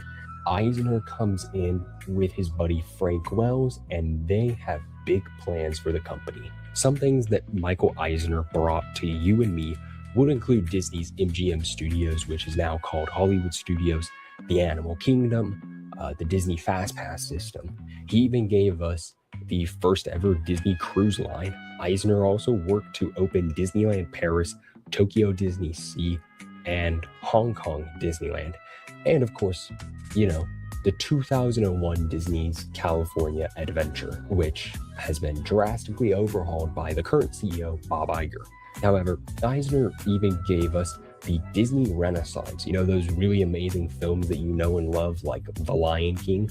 He gave us Star Tours, Indiana Jones, Splash Mountain, and Soarin' Over California, which later would become Soarin' Over the World. Eisner was a visionary leader, to put it lightly, but he also made some interesting and a little bit strange and somewhat misguided decisions out there.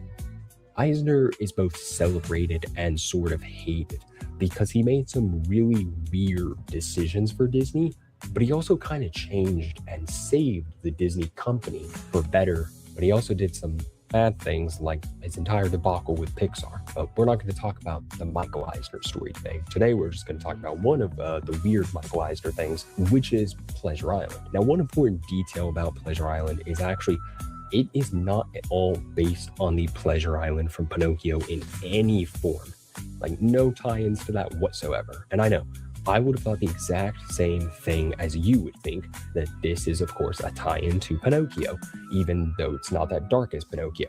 but after listening to a nearly 3-hour podcast from 4 adult men diving into this park's history and their fond memories being there, and watching a Yesterworld video on it, which I do highly recommend both to you, I realized that this is actually based on the very obscure character that I believe Disney made called Meriwether Adam Pleasure. Now, I'm gonna condense what Yesterworld told me in his video on the fictional history of this island, and honestly, a lot of what I'm gonna say today is what I've learned from those two sources, so if you would like to check them out, linked down below.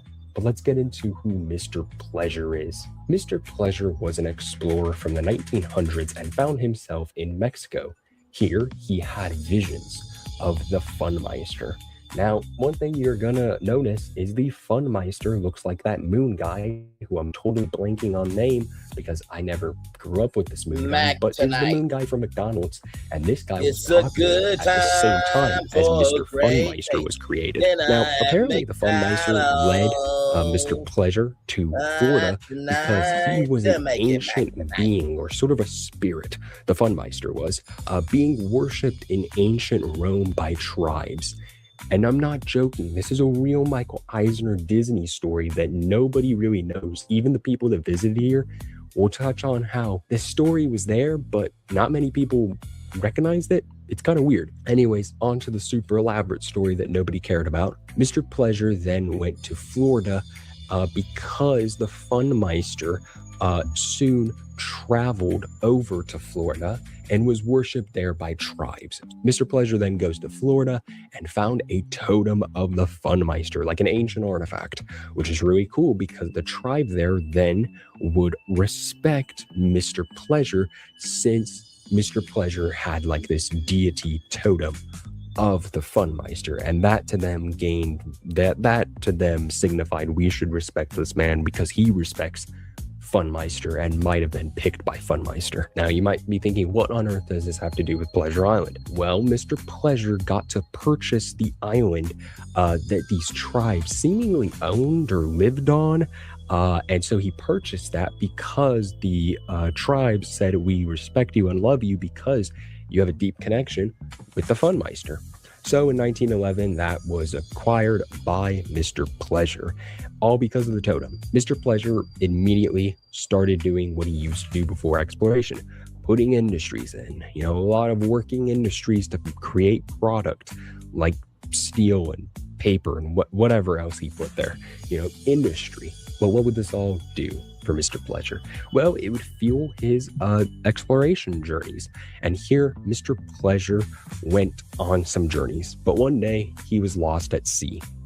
And he died in the sea. Just like that. He went out to sea, and there was a thunderstorm. And Mr. Pleasure's gone. It's only the spirit of the Funmeister and the two sons of Mr. Pleasure, who took over the companies in 1955 and before 1955, but then in 1955, they went bankrupt and lost the entire island. Then Hurricane Connie, which is a real hurricane that hit Florida, in this story, destroyed the fictional island and I guess destroyed the tribes as well. I guess it wiped out a part of civilization in Florida. Now, what ended up happening is in 1987, an Imagineer built Pleasure Island. And in the 1990s, we got that. So an Imagineer just kind of discovered the Pleasure Island and built Pleasure Island by the 1990s, which was just a nighttime entertainment district, much like Vegas or the Universal City Walk. Now, very well done. We're going to skip a little bit ahead to the clubs, and then apparently Pops and Popcorn also had some pictures as well. So we're almost done. Then we're going to bring forth Pleasure Springs. Cannot wait for this. It's going to be so exciting.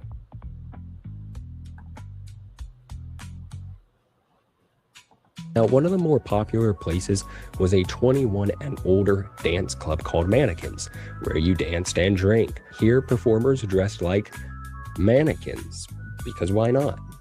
I don't know why. was a Michael Eisner decision. There was also the Comedy Warehouse, which was a comedy club where I guess some comics actually did get started. I don't know about any big name comics, but some people got their start there, which is pretty cool. There was also a 3-story building, which was a roller skate town, and you just roller skated. It's kind of like Roller-Rama, like your typical skater rink. This place also had the Neon Armadillo Salon, which hosted new upcoming artists playing live music, but they were all country stars. About a year after opening was, of course, the Pleasure Island Jazz Company, which was live music, but jazz. Videopolis East was a section for the kids, and if you don't know about Videopolis, that is an entire video in and of itself, but the shortened condensed version is it was a failed Disney experiment under Michael Eisner, which was a nighttime club to dance at and have fun, but it was aimed at like kids 21 and younger, people 21 and younger, so teens and young adults, so no alcohol there. We were able to use Google Ads Now, the Grand Adventures Club was there, and this is the biggest and last club that we'll talk about, and I believe the last one there. And this was big because it was actually unique. You see, this club wasn't just a nightclub. No, it had its own comedy, animatronics, drinks, a story that actually tied into both of the Jungle Cruise and our very own Mr. Pleasure, which I already said nobody cared about the story. We'll get to that in a little bit. But some budget cuts did affect the place, with removing plans for a fortune teller, a live one, not one of those fortune telling machines, that would have been pretty easy, but a live one, and a ghost bar where the Peppers effect from the Haunted Mansion would be replicated in front of you, so you could drink with a ghost. That's kind of cool. The story was stupid. If you look at some of these plaques on your screen, you can read them. I'm not going to read them to you. You could pause the video, but these plaques weren't very intelligent of a story. They were kind of weird and black. Night, however, at this event of Pleasure Island, and I mean it, every single night would end with the New Year's Eve celebration to celebrate the Funmeister's birthday. Because of course, the Funmeister, the man of fun, is born on New Year's Eve or New Year's Day. I'm not really sure. I think it's New Year's Day, and that's why we're celebrating, because as the New Year goes in, that was the very moment the Funmeister came to be, I guess. Now, I don't even know how much this cost them each and every night to shoot off insane amounts of fireworks, have a, I guess, Kitty Mardi Gras party style is what it kind of looks like. People just moshing in the streets, jumping up and down, singing their favorite Disney songs or whatever old songs were there. And when I say old, I'm not saying like songs of the 1990s. I don't think Disney played very up-to-date songs. They were probably playing stuff from the 80s, stuff that was 10 years old already and I guess a little bit dated, or nothing super noteworthy. The power line from the Goofy movie, who is actually still a pretty culturally relevant Disney character to Disney fans. And the other icon would be Stitch, who I feel like is a universal icon for a lot of people in pop culture. They just know who Stitch is. Now, the both of them would set the mood for this island. And trust me, this island is going to get very costly and very audacious very fast. Stitch would represent the wild and wacky side of Pleasure Island, while Powerline would show us the futuristic tone that this island would take. I like that combination, wild and futuristic. I like the combination. He would introduce just, all the fun new tech, and we'll get into that. Now, we would have 5 very simple clubs. The first would be the Goofy Laugh House. Goofy's Laugh House would be our very first club, and they would host comics. And on some nights, we would have more child-friendly ones, and on other nights, you'd have more adult-centric comics. Here you can eat some good old American food and laugh as you sip your sparkling water or your martini or really whatever you get.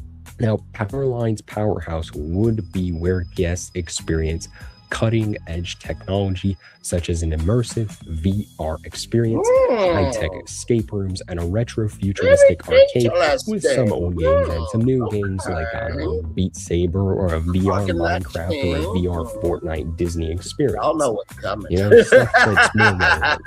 And of course, we would have an old-fashioned bowling section of Powerline's Powerhouse with a neon aesthetic. Now, this is one of my personal favorites right here. This would be Stitch's Science Lab, but it would also be the most risky one to build and the most liable. You know, like it would make a lot of lawsuits happen. You see, Stitch's Science Lab would be the only educational and innovative area. Now, this might at first seem dumb to you and obscure, but we would actually incorporate the madness of Stitch into a science lab. You could do wild experiments with highly trained professionals, take home souvenirs, maybe deal with space objects with a pre-show from Neil deGrasse Not necessarily. Tyson. And if you get the right scientists mini feeder with the appearance from Stitch from time to time, I think this could actually work. Every day. Now, this would actually feel like a more of an Epcot pavilion, which would be kind of good if people went to Pleasure Island before Epcot and went in here, and this was like, hey, this is what Epcot is like. It would achieve the dream that Walt once had of Epcot, or at least one of his dreams of Epcot, just being, you know, relevant and educational and entertaining. Now, this would be a very hands-on and more tech-savvy place than Epcot has ever been, which is why you could manufacture your own personal AI assistant for the very high price of $5,000, and it would basically act like Cortana from Halo or a hologram from Star Wars. Now, the other hands-on creative creation you can make is designing a car however you want virtually. That's very for the price of $50 to $100, depending on what you add on. And you could have this fully customizable toy car that's pretty big. And why would it be virtual? Well, we could put more presets and like assets in there, and then they would deliver it right to your hotel. Pretty cool. It would deliver there in like 1 to 2 days. Next, we have Videopolis 2.0, which would split into 3 different sectors: pop, country, and rock. So here we would feature the new songs from Olivia Rodrigo, Taylor Swift, The Weeknd, Ariana Grande, Billie Eilish, and a few others in the pop place. You could even have special theme nights for the 90s or 80s where you'd hear Madonna, Michael Jackson, and Britney Spears.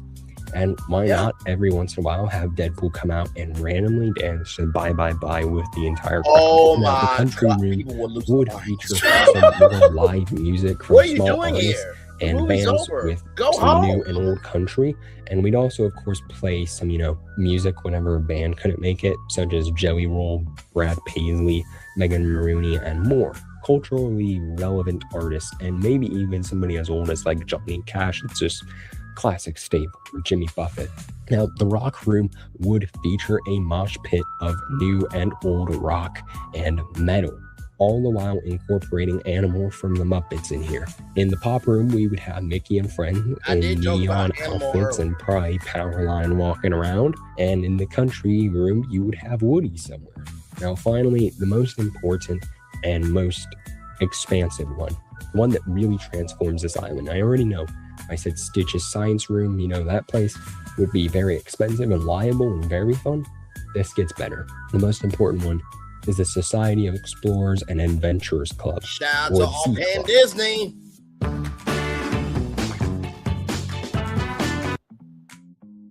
You know what I love about this content creator?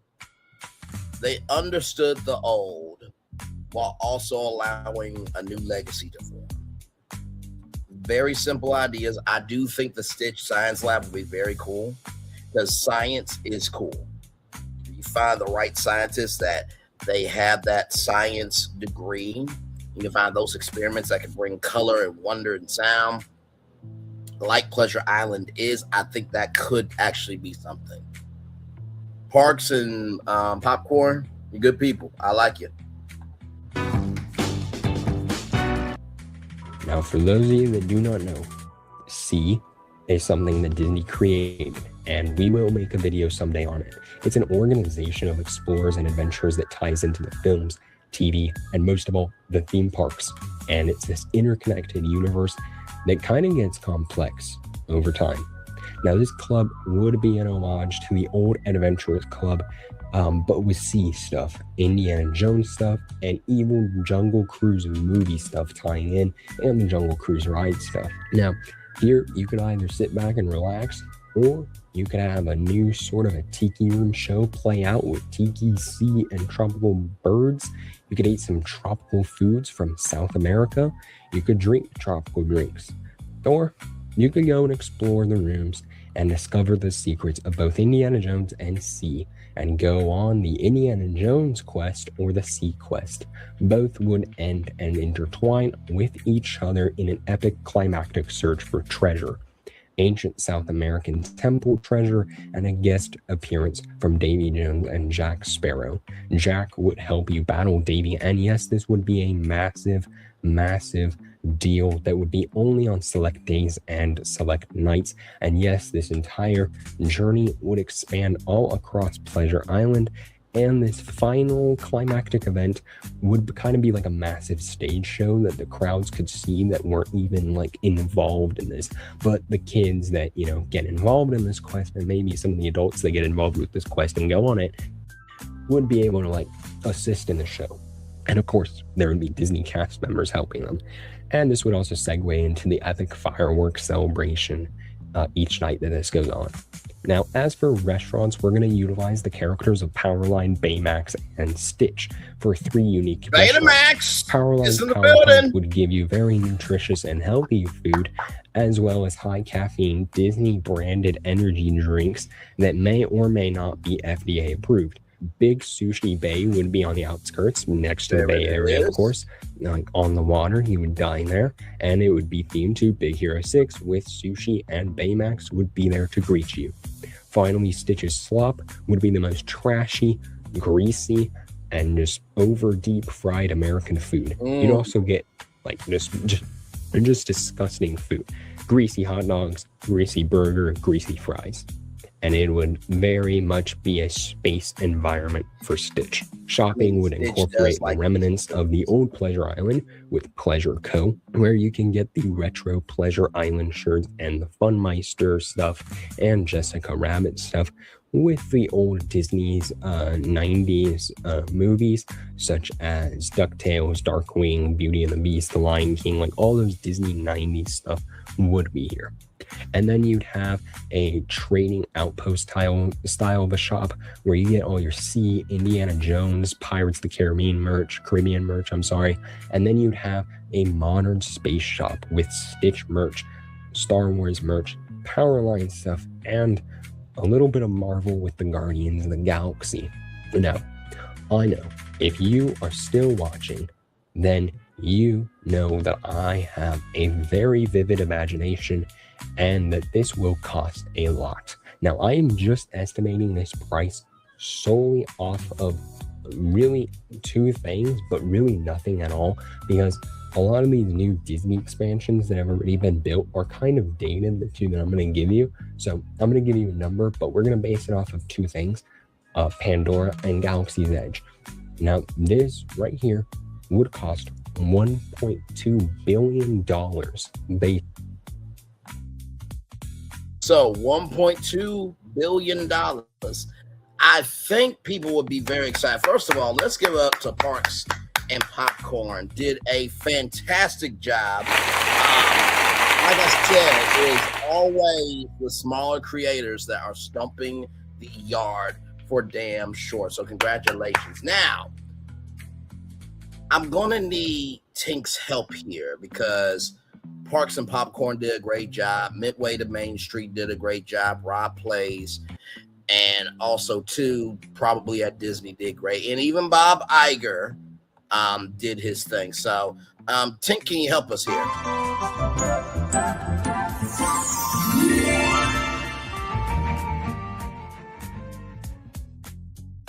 Thank you, Tank. We're going to take you to Disney World, then we'll come right back and pitch to you a brand new Pleasure Springs. Enjoy, Rollins.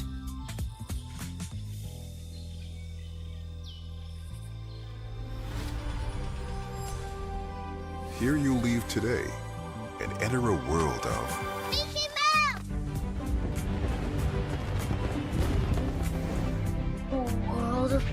princesses.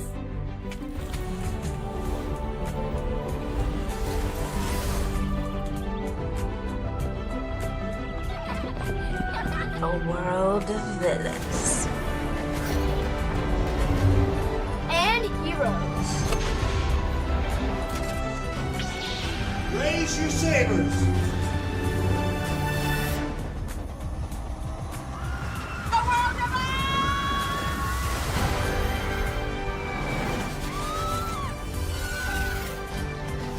A world of other worlds.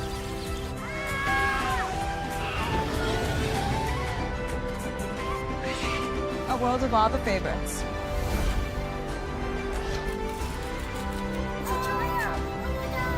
A world of throwbacks.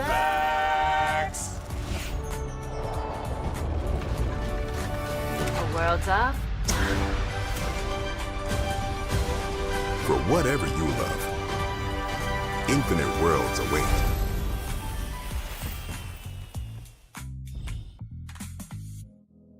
And there we are. Hello, everybody.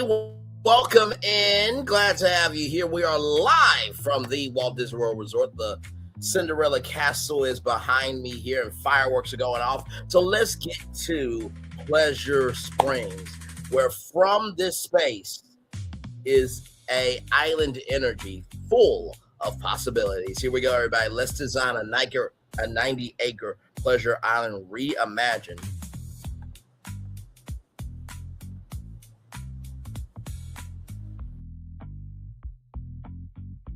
Next to Disney Springs that blends nightlife-themed entertainment and immersive storytelling from all 4 Walt Disney World parks. The goal is to revive the legendary nightlife energy of Pleasure Island while making it Disney quality, immersive story-driven, and multi-generational.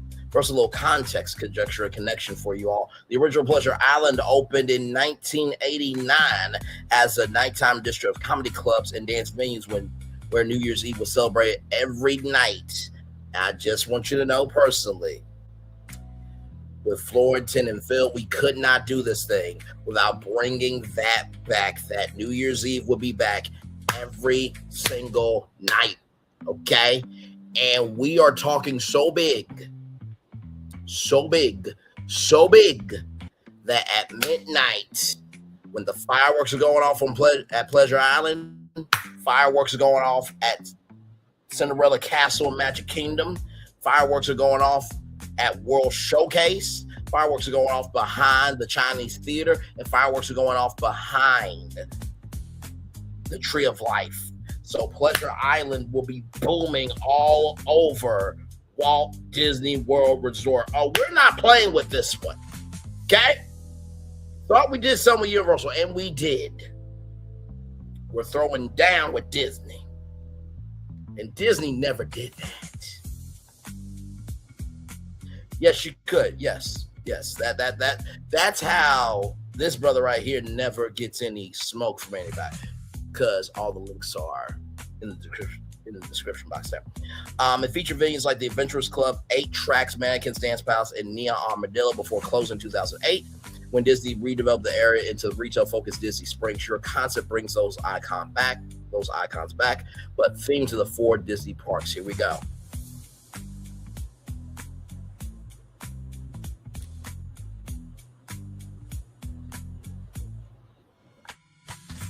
So, Pleasure Island Reimagined, or Pleasure Springs, where the Disney parks come out to play at night. Very nice there.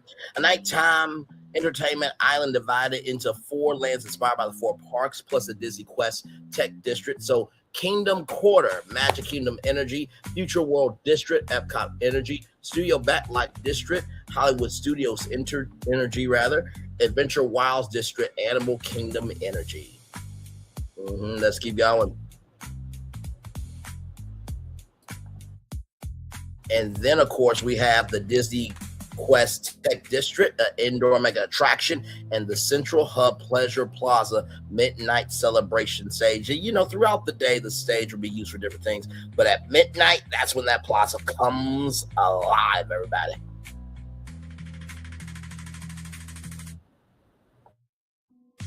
So Kingdom Quarter, Magic Kingdom representation, signature venue revival, Adventurers Club Reborn. The themes, the Society of Explorers and Adventurers headquarters. So shout out to Parks and Popcorn. You never know if we're going to be aligned or not, but of course, you could not bring Pleasure Springs back without the Adventurers Club. Experienced cast of improvisational characters, animatronic facts that talk, or audio animatronics. That's right. What was his name? Oscar or Caesar, I believe. Secret rooms and hidden doors and comedy rituals every hour on the hour, by the hour.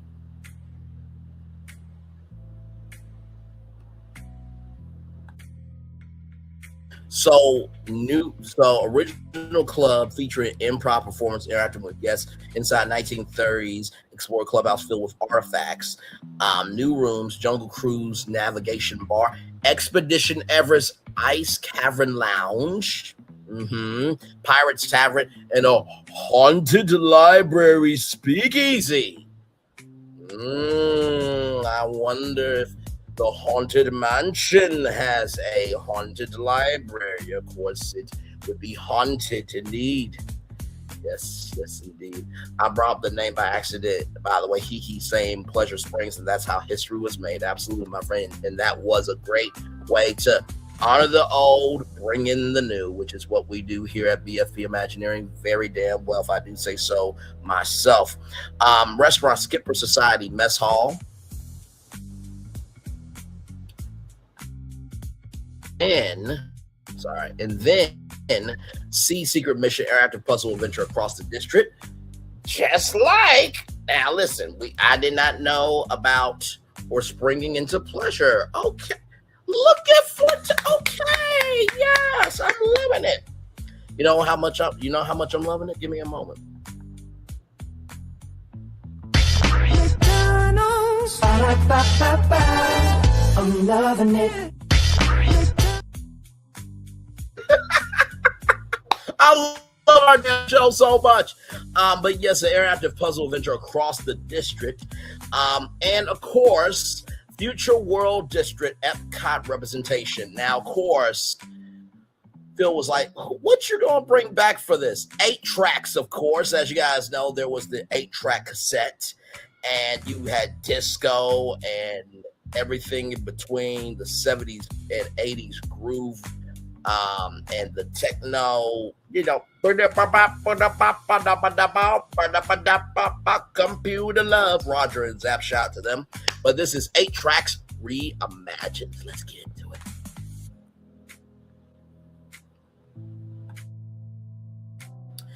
Theme Retro Future Music Lab Original Club celebrate 70s and 80s disco culture with neon decor and classic dance music. New concept, a 3-floor dance club, LED lighted floors, projection dome ceiling zones, disco time machine, synthwave 80s club.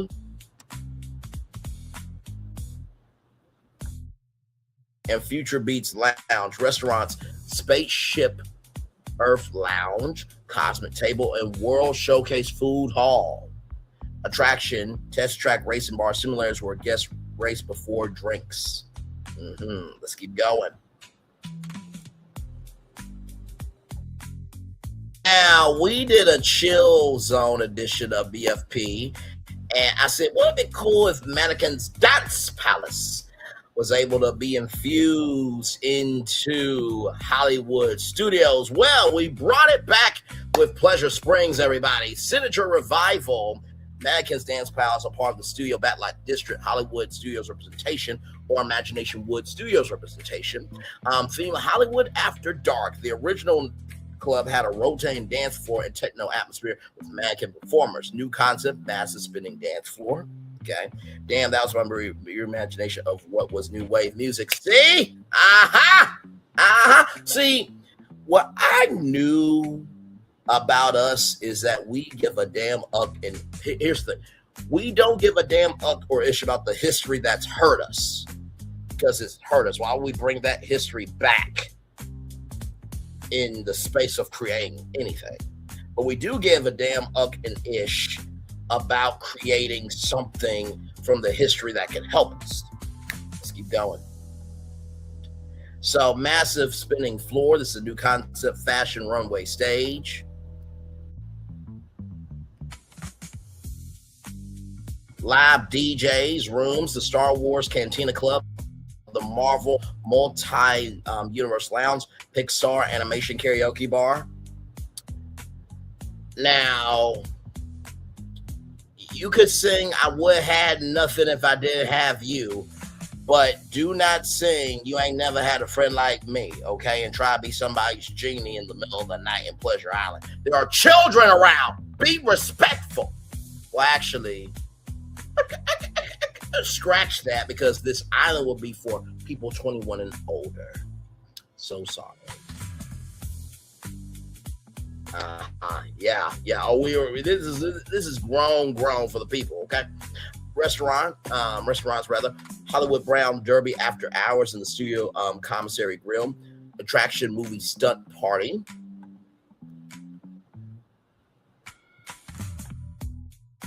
So guests perform stunt choreography on stage. Adventure Wilds District, Animal Kingdom representation, signature revival, Neon Armadillo. So we got the Neon Armadillo. We got Mannequin's Dance Palace. We have 8 tracks. We have the Adventurers Club.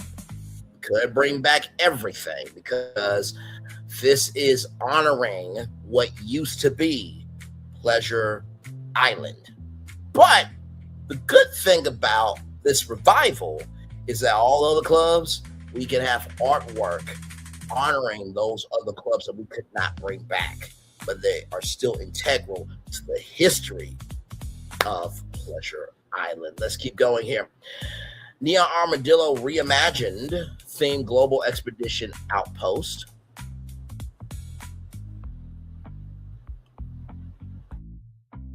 Original venue hosted live country music before being replaced by BET Soundstage in 1998. New concept, jungle themed music hall, world music concert, rooms, African drum bar. I do believe there was a club called Bongos Cuban Cafe. Yes, indeed. Australian Outback Lounge, South African Fiesta Hall, restaurants. Yak and Yeti Night Market and the Flame Tree Smokehouse Tavern, attraction night safari bar crawl, guest travel between themed posts. Now, of course, excuse me, did you really think we were not going to do this and not bring back Disney Quest? Do you not know who we are? We're BFP Imagineering, of course. Let's keep going.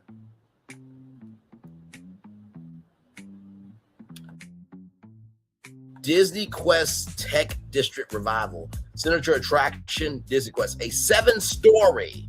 Now, this is with no budget. If money didn't matter and it was about the theme, we would do this.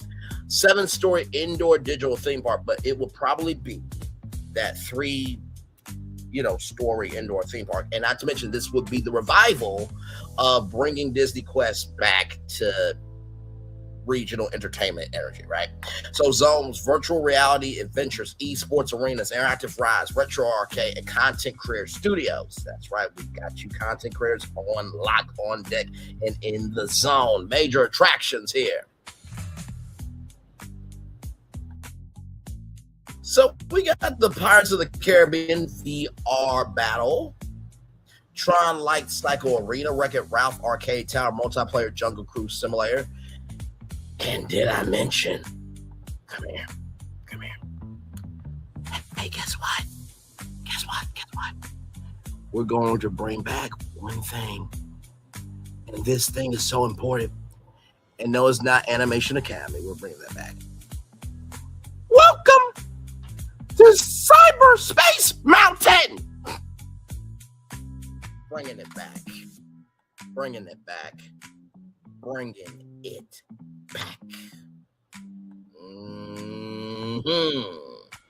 Wait, copycat. Wait. Are you saying that the 4 clubs that I chose are the clubs that you chose? Is that what you're saying, good sir? This becomes the bridge between gaming culture. Disney Parks fits perfectly with your MLG Entertainment Network concept. Yes, I did. I was playing around with it and brought Major League Gaming back as an entertainment television network, but that's the fun of AI. You can always play.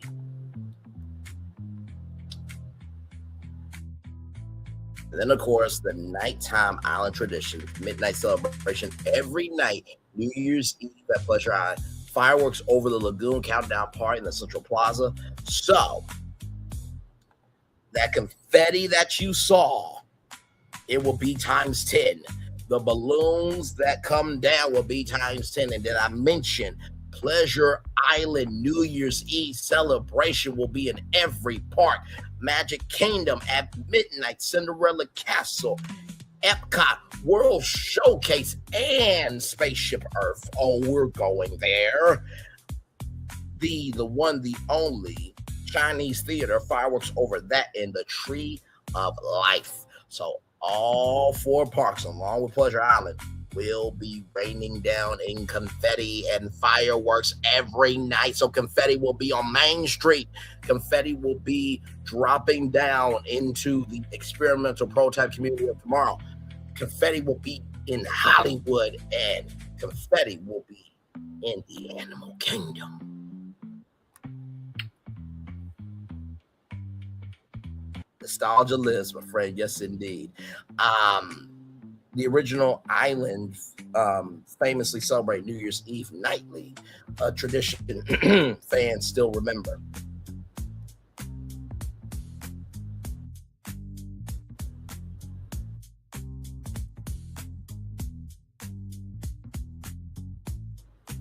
So signature island attractions: Disney Quest, Mega Arcade, Sea Adventure Game, Robotain Dance Palace, virtual reality theme rides, live comedy clubs, and waterfront concerts. Annual events.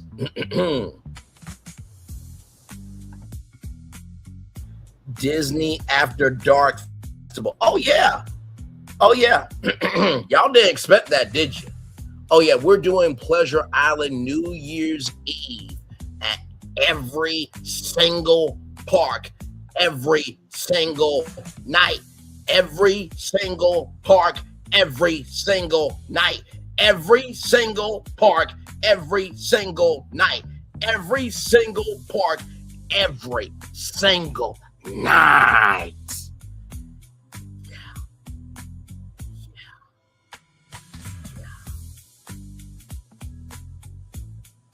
Told you. Thought we did something with Universal, we were gonna blow it out with Disney. I was not playing with you. Do y'all think I just do this for fun? I mean, I do, but and honestly, here's the gag of it all. If I got hired by Disney or Universal, all I'm gonna do is just take everything I did on YouTube and just execute in real life. That's all I'm gonna do. So annual events: Disney After Dark Festival, Halloween Villains Ball, Epcot Retro Disco Nights, and Adventurers Club Expedition Weekend. Now, here's something cool. Remember how I said with the Walt Disney World rebrand master plan, of course, with Phil and Florentine, those great legends that they are, what we would add to Disney? A couple things would come back. We're bringing back Disney Fast Pass. There's going to be too much to do, right? We're also bringing back Disney Magical Express, where your bags are in your hotel room. But also, we're bringing back extra magic hours to every resort guest. And, ladies and gentlemen, I don't believe they did this for Downtown Disney West Side, and Pleasure Island. We are going to bring back extra magic hours for Pleasure Island. Let me explain what that means. And to Disney Springs, because Pleasure Springs and Disney Springs will be one. So let me explain what that means to you. If you are staying at a Walt Disney World Resort, you will get to go into Disney Springs and Pleasure Island, or Pleasure Springs rather, 1 hour early, or when Pleasure Springs and Disney Springs closes for everybody else, you'll get to stay in for up to an extra 3 hours. Mm. Mm. Mm. Now, if this was announced at D23, I promise you, they would lose their rabbit ass minds. I promise you that. They wouldn't know what to do. Be like, wait. So wait. Perks are coming back. New rides, new attractions. All the restaurants and bars are being refreshed, and we're getting Pleasure Springs. What are you doing to us? You're making Disney great again. Now that's different than what this dumbass president, his administration, his supporters are doing. That's different. Okay? All right, moving on. How will they block people? Oh, it's not a park exactly. Disney's Villains Ball will be able to compete with Universal Halloween Horror Nights. Yes. Oh, yes. And by the way, Universal, to the Universal fans, I mean, come on. Hey, because we're going to keep Pleasure Island at Disney Springs open for an extra 3 hours. Do you know what that's going to do to Epic Universe? It's going to give y'all extra celestial hours. You're welcome. Moving on. Transportation.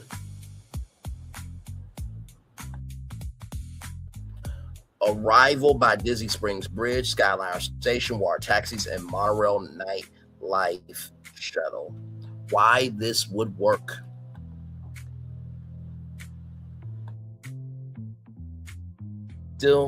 Fans still nostalgically remember dancing at mannequins or hanging out at the Adventurers Club. One Disney fan wrote, "Mannequins felt like stepping onto a movie set" from Reddit. A reimagined island will combine nightlife, immersive storytelling, and interactive attractions, something Disney Springs currently does not fully provide.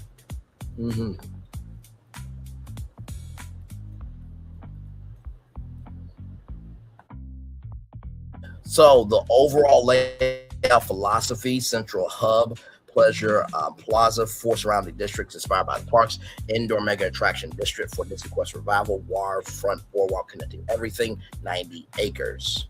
Yes. Yes.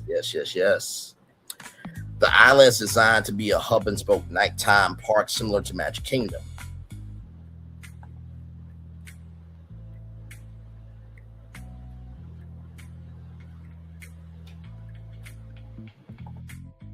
So you have the entry bridge, studio backlot, Disney Quest Tech District, Pleasure Plaza, Central Hub and Stage.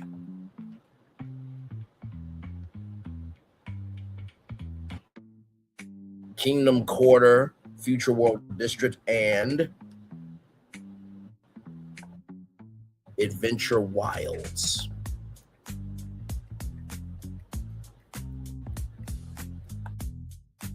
So the acre distribution: Kingdom Core will be 18 acres, Future World District 18 acres, Studio Backlight District 15 acres, Adventure Wilds 17 acres, Disney Quest District 15 acres, and Pleasure Island Hub 7 acres.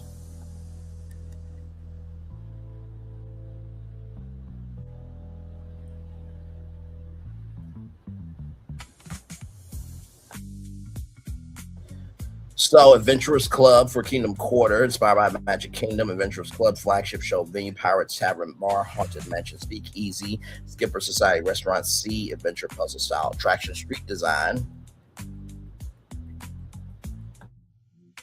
Victorian Exploration Port, gas lamps and explore statues, Atmosphere Adventureland meets Main Street nightlife.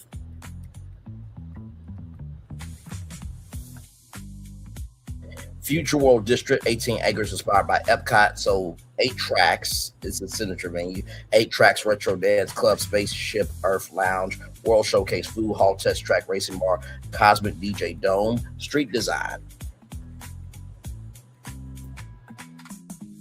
futuristic architecture, LED sidewalks, floating hologram signs, Atmosphere Retro Future Nightlife. Studio Backlot District, 15 acres.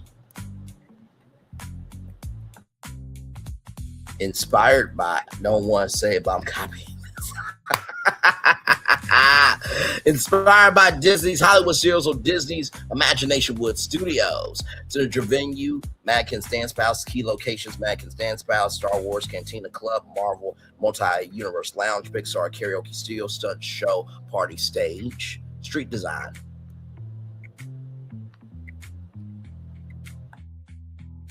Backlot movie sets, studio lights, neon Hollywood signs, atmosphere Hollywood after dark. Adventure Wilds District, 17 acres, inspired by Disney's Animal Kingdom. Neon Armadillo, signature venue. Neon Armadillo, African Drum Lounge. Or we can also add Bongo's Cuban Cafe, because that was one of the original venues on Disney's, downtown Disney's west side. When you know your history, you're able to utilize your history. Jungle Expedition Bar.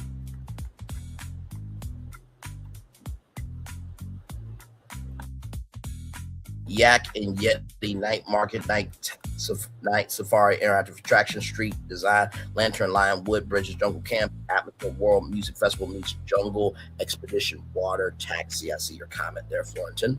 Right there.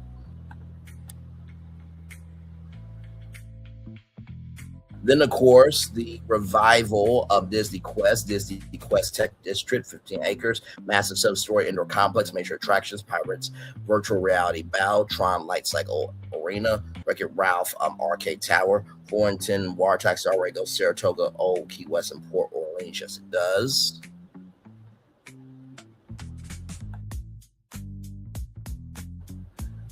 It's very spring, sensational, Mickey. Yes, indeed.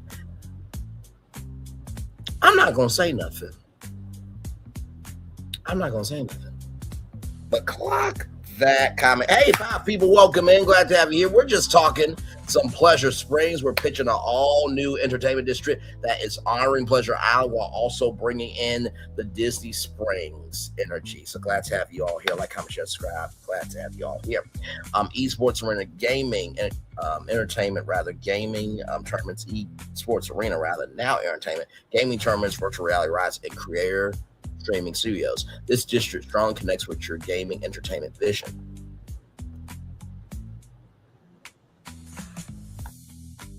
Of course, Pleasure Plaza, 7 acres, the central hub of the island, features midnight celebration stage, fountain light shows, New Year's Eve countdown nightly. This keeps the tradition from Pleasure Island, where every night was New Year's Eve.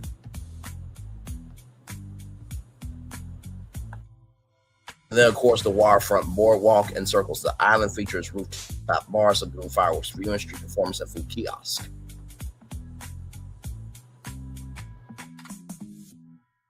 So transportation access, entry points, bridge from Disney Springs, Skyliner Station, Water Taxi Dock, nighttime monorail shuttle, daily capacity, 18, this is approximate guest capacity, 18,000 to 22,000 guests nightly. This keeps it energetic but not overcrowded. Visual scale comparison, size comparison. Disney Springs 120 acres. Pleasure Island reimagined 90 acres. You're able to see walk 30 acres. Your island. Check this out. Your island will be the largest themed nightlife district in the world. Your island will be the largest themed nightlife district in the world. Your island will be the largest themed nightlife district in the world. Disney will be setting a record with this.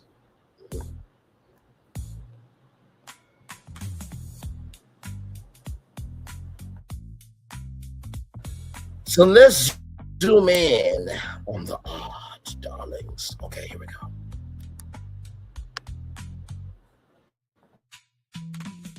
So that's Kingdom Quarter right there. That's Kingdom Quarter right there. You see the Adventurers Club. You see the Future World District. You see the you see Spaceship Earth right there. Yes, you do.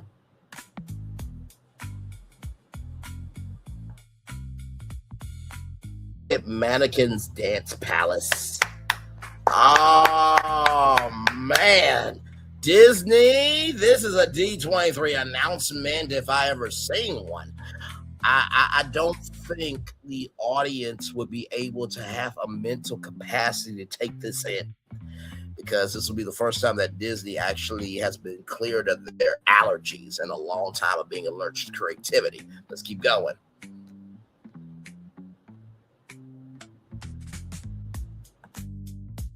Of course, the Disney Quest Tech District, Pleasure Plaza Midnight Celebration.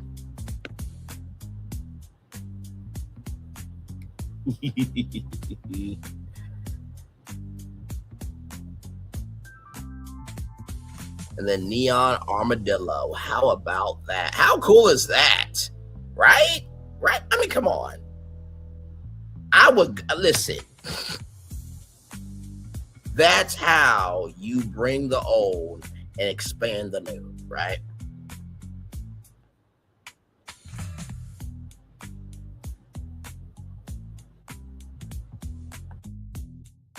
I did ask it to update, so that would be Pleasure Island altogether. Yeah, I know. But I'm not done, though, because I added something. Let's continue.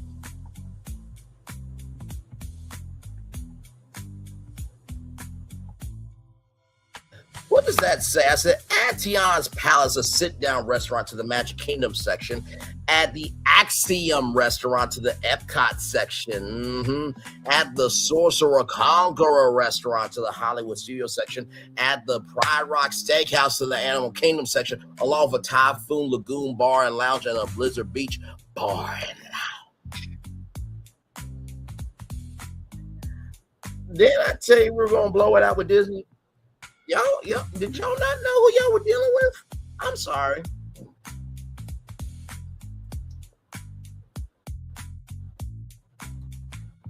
Okay, let's continue.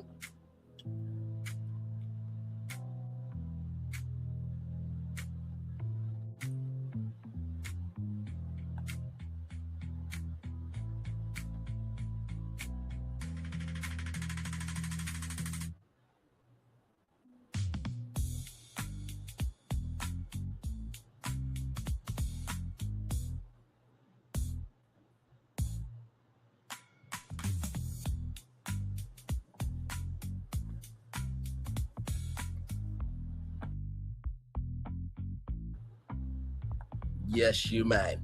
Tiana sit-down restaurant, a full New Orleans fine casual dining restaurant inspired by The Princess and the Frog. Remember how I gave you your clue in the description box of how Michael Eisner wanted a Splash restaurant based on the movie Splash? Here it is. We're bringing Disney into Pleasure Island in the way Michael Eisner wanted. Atmosphere of French core balconies, jazz musicians performing live fire lantern lightning. So Ray and Evangeline will be a part of this thing. Outdoor courtyard overlooking the plaza.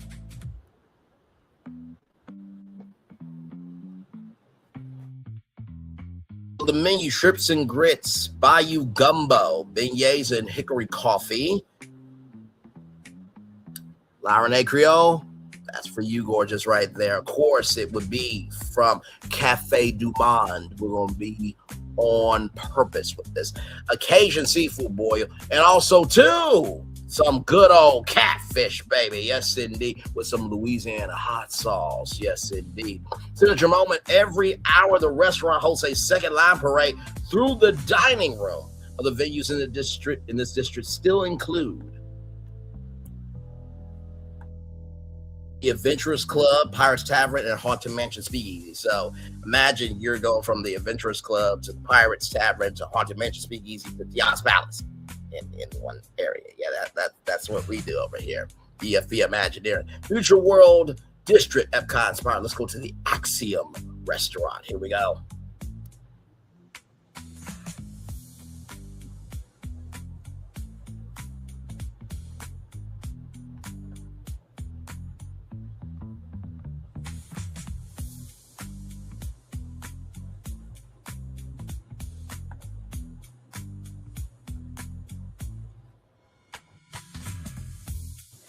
This one's emotional because Wally has never been in a theme park before at Disney, and now we're bringing him home. The Axiom restaurant inspired by the spaceship from Wally. Atmosphere, massive space station window, slow rotational dining ring, robotic servers, holographic star maps, menu, molecular gastrometry dishes. Global cuisine inspired by World Showcase's space-themed cocktails. Signature experience. Guests watch the Earth slowly rotate beneath the ship through giant panoramic screens. I know what you're thinking. Bro, is this Space 220 remix? No, it's not. Because Wally and Eve would be over the restaurants. Okay, you would actually see Wally saying, I don't know. Eva. We're not playing here. We're actually going to do the thing that Disney should do with the Galactic Star Cruiser and bring the Axiom to Hollywood Studios. But because Wally is technological, bringing it to the Epcot part of Pleasure Springs. Here we go. So other venues here include 8 tracks, test track, racing bar, spaceship, Earth lounge. Studio backlot, Hollywood Studios inspired.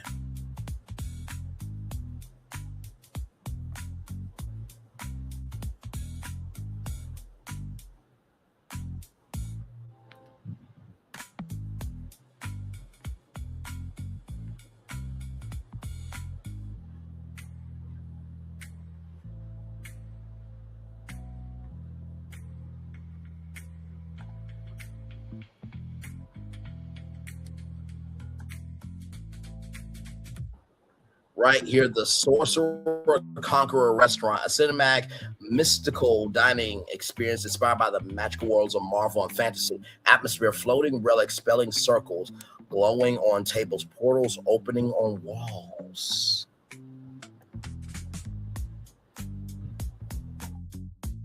Magical projection effects, menu, multi-universe fusion cuisine, mystic, spellbound, cocktails, mystic dessert illusion. Oh, I'm not done, my friend. I got one more surprise for all of you. Mystic dessert illusions, dinner show, magicians bow through projections based spell duels above the dining room. Other venues here include the Mannequins Dance Palace, Star Wars Cantina Club and Pixar Karaoke Studio. Now to the Adventure Wild District, Animal Kingdom inspired.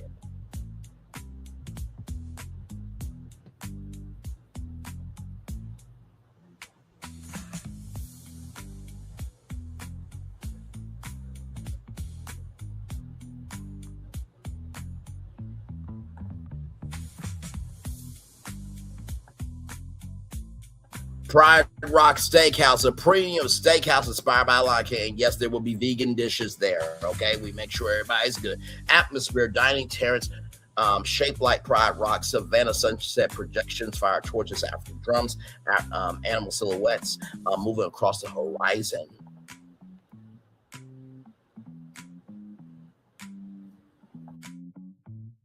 Menu, African spice steaks, grilled seafood, safari cocktails, and flaming desserts. Nighttime moment, the sky projection recreates the circle of life sunset every hour. Other venues here include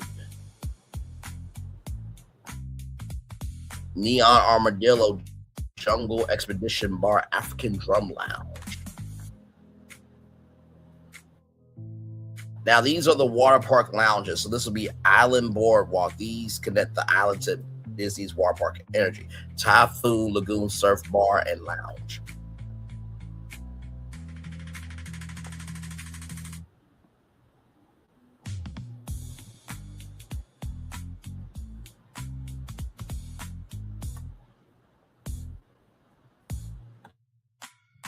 So this will include a wave pool, DJ booth, floating bar, seating, and surfboard neon decor. And then Blizzard Beach Ice Bar and Lounge.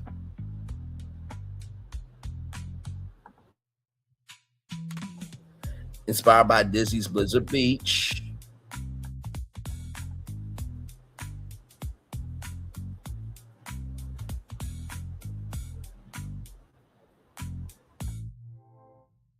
You know, that looks like from a familiar movie of some sort. Interesting. Moving on.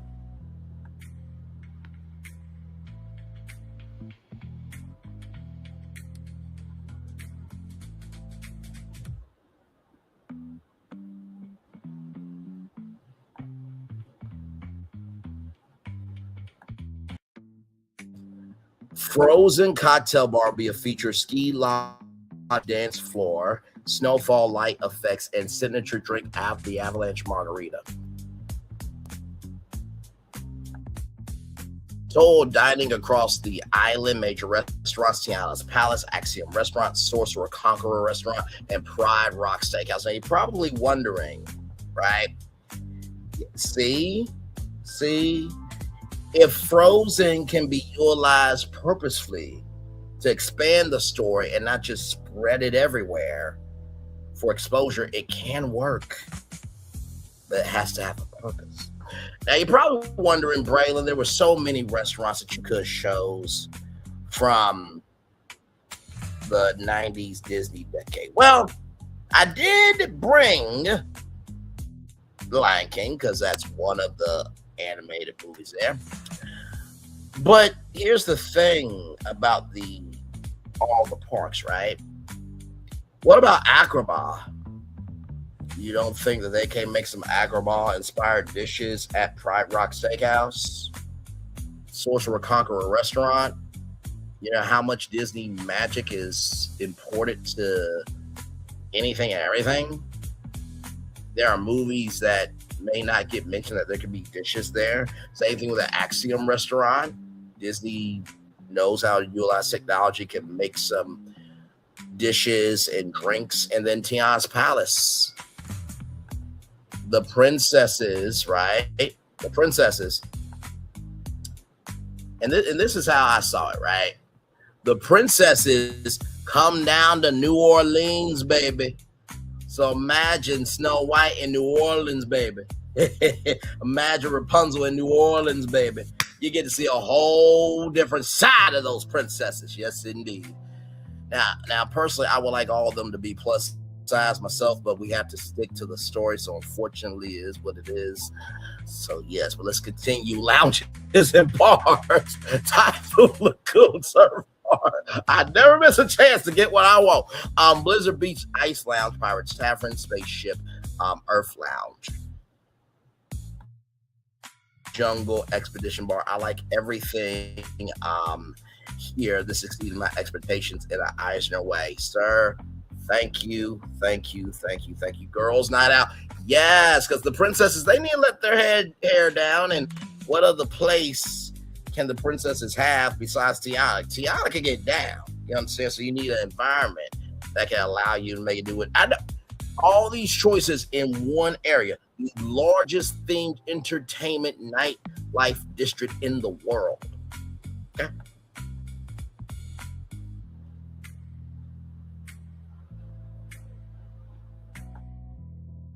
So why this upgrade works? These restaurants create parks icon and nightlife form. Guests could eat New Orleans food at Tiana's Palace, dine in space at the Axiom, experience magic at the Sorcerer Conqueror, and watch the Savannah sunset at the Pride Rock Steakhouse. It turns the island into the ultimate Disney nighttime culinary destination.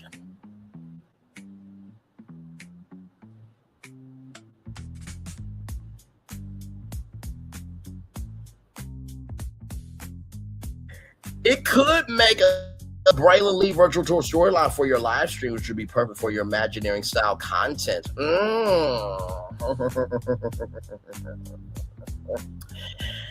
Now, of course, I could do a full 90-acre map, but I want to bring up a comment.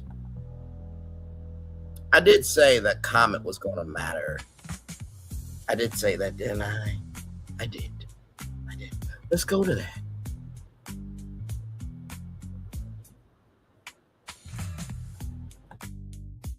Did you really think that it was only going to be Marvel? No! That Sorcerers Hat's a part of the history, and damn it, we're bringing it to Pleasure Island, baby. Yes, indeed. Let's get to it.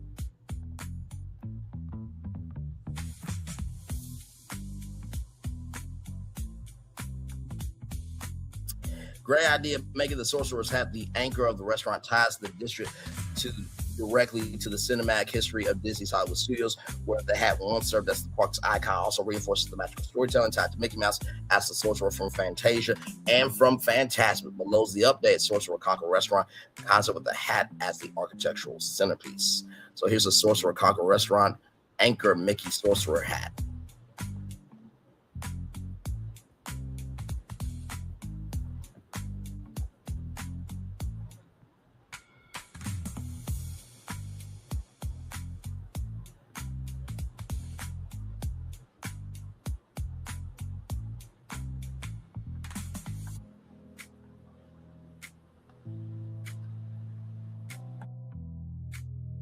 So the building itself is a giant sorcerer hat structure rising 120 feet tall. Now, this is without a budget, but inside the restaurant, you would be inside the hat, eating inside the magic. And yes, Mickey, of course, would make appearances. Of course, he's the guy that wears the hat. Of course. Features giant blue wizard hat with glowing gold stars, gold stars, magic light projections across the fabric, floating spell effects around the brim, and grand entrance through the base of the hat. At night, the hat radiates magical energy that beams into the sky, making it the visual icon of the entire island skyline.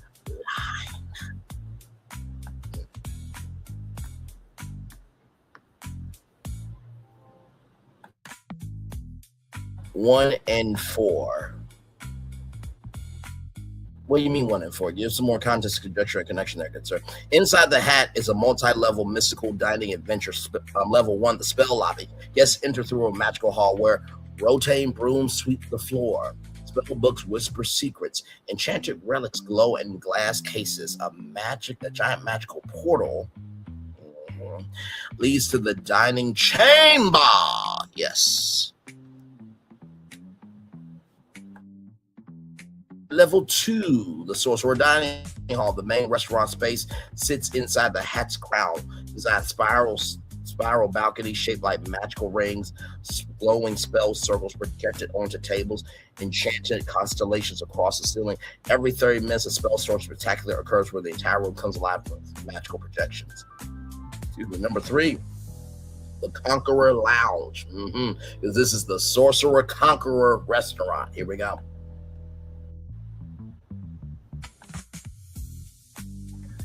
VIP rooftop lounge inside the tip of the hat features panoramic views of the island, specialty elixir cocktails, nighttime fireworks viewing, signature dining show, the Sorcerer's Duel. 2 rival musicians battle for the control of the hat's power using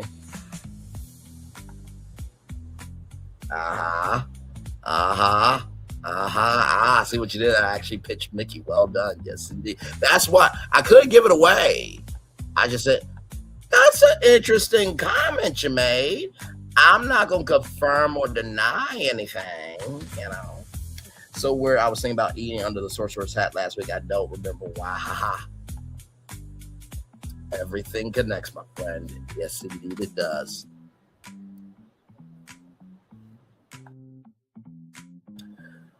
Let's see here. The Sorcerer's Duel. 2 rival musicians battle for control of the hat's power using projection mapping, lighting effects, holographic creatures. At the finale, the hat erupts with a magical fireworks show above the building. Menu theme, mythical global cuisine inspired by fantasy worlds.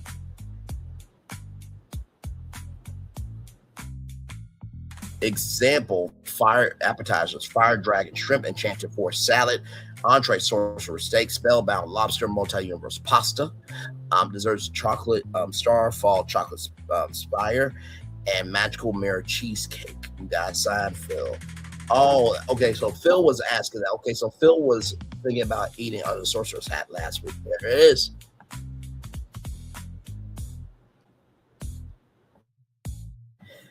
The signature drink, the Fantasia Elixir, the district impact. The structure becomes the Hollywood Studios icon of the land, much like Cinderella Castle at Magic Kingdom, Spaceship Earth at Epcot. The hat will serve as the nighttime beacon of pleasure iron. Oh, damn, I just remembered, and Braylon did it.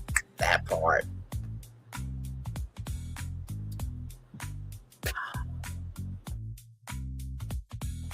The skyline idea for the entire aisle will be castle, hat, spaceship, Pride Rock, all visible together. And if you think about that, you got the castle, you got Spaceship Earth, right? So castle, Spaceship Earth. You got the hat, which now is Chinese theater, but still. And then Pride Rock, Tree of Life. We've recreated the park icons in Pleasure Springs. Skyline idea would especially make this feel like a fifth Disney park for nightlife. Ladies and gentlemen, that is your Disney Pleasure Springs concept, ladies and gentlemen. Listen, I don't know what else you want me to do. I really don't know what else you want me to do. I mean, if they announced that D23, I promise you, I don't know what the fans will do. And it's sad that a Disney fan here could make something that amazing. I mean, you see the fireworks, right? So, with that being said, I'm going to turn off my camera now because we've done the whole show for over 2 hours. Yes, we have. We're going to take a little bit of a commercial breaky break, and then I'm going to come back and wrap up the show because I still have the Onyx collab to do. I want to honor that room. I know they're like, Ray, you're over an hour late. I know. I was pitching something really big here. Okay. And believe me, we will do an after show at another time. I just want to make sure that I honor my room.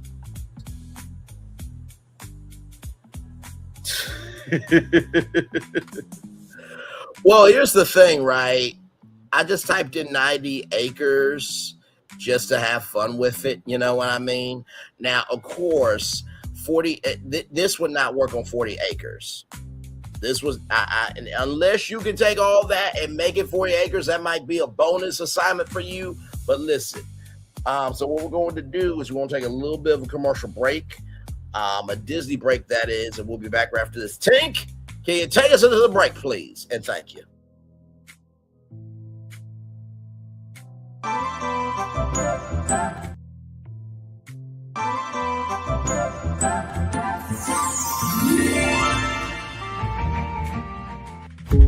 There's really no secret about our approach. We keep moving forward, with the hope that it will be a source of joy and inspiration to all the world. In Disney's 102-year history, there have been many defining moments and countless achievements. Today, we celebrate another thrilling moment, the creation of a spectacular new Disney theme park resort coming to Abu Dhabi.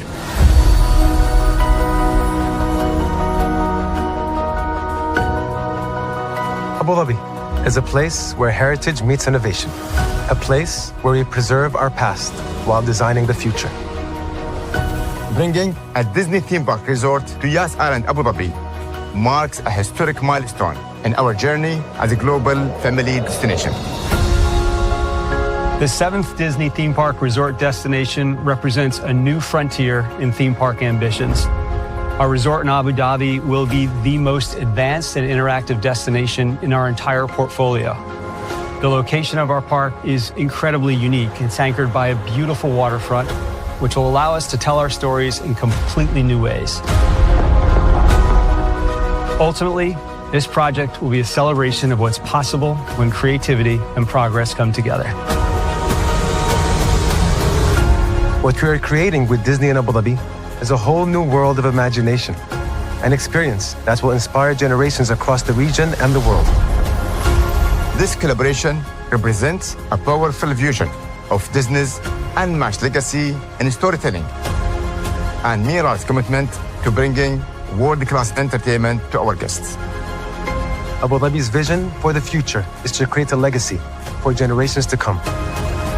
Disneyland Abu Dhabi will be authentically Disney and distinctly Emirati. An oasis of extraordinary Disney entertainment at this crossroads of the world. It will bring to life our timeless characters and stories in many new ways becoming a source of joy and inspiration for the people of this vast region to enjoy for generations to come.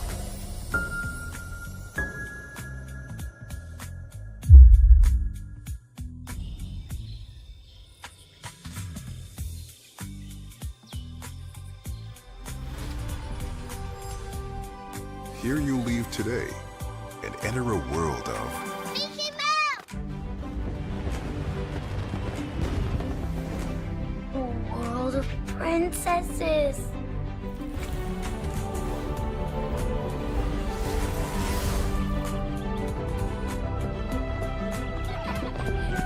A world of villains.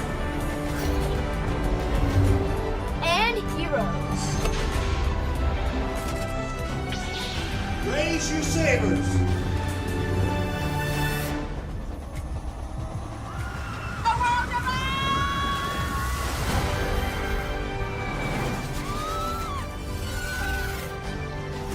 A world of other worlds.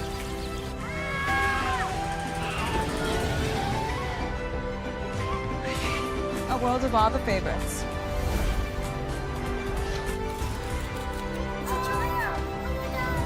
A world of throwbacks.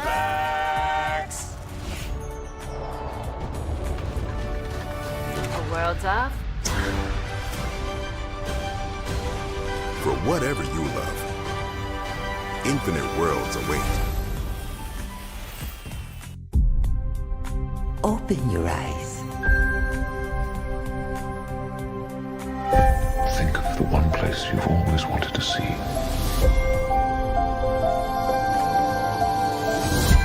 This is where our magic comes from. They say if you dream a thing more than once, Please, please, please. it's sure to come true. Everything you see exists together in the great circle of life. There were stories about what happened. It's true. All of it. In every job that must be done, there is an element of fun. I told you she was tricky. Life is full of possibilities. What do you want to be remembered for? The world is in our hands, and we gotta do something with it. I just want to say a word of thanks to all the artists, the workers, and all of you. The young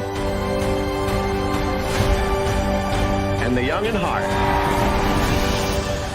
You helped make this dream come true.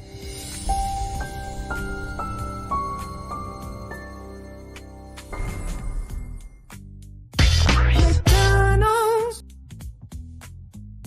McDonald's. Ba-da-ba-ba-ba. I'm loving it. I'm loving y'all right back. Welcome back into Brainley's Virtual Tour Live. Before we go, I just have one question for you, and I want you to answer it to me bluntly.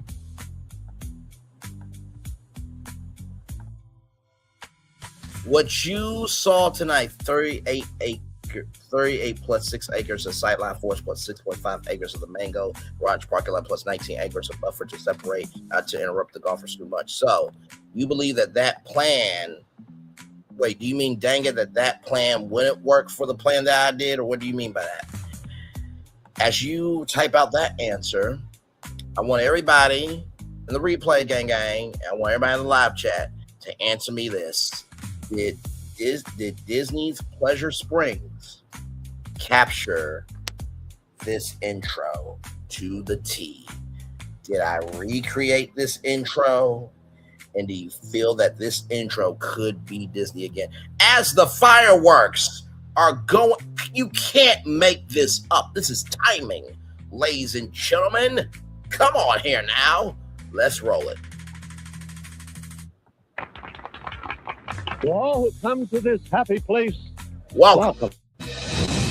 Disneyland is your land.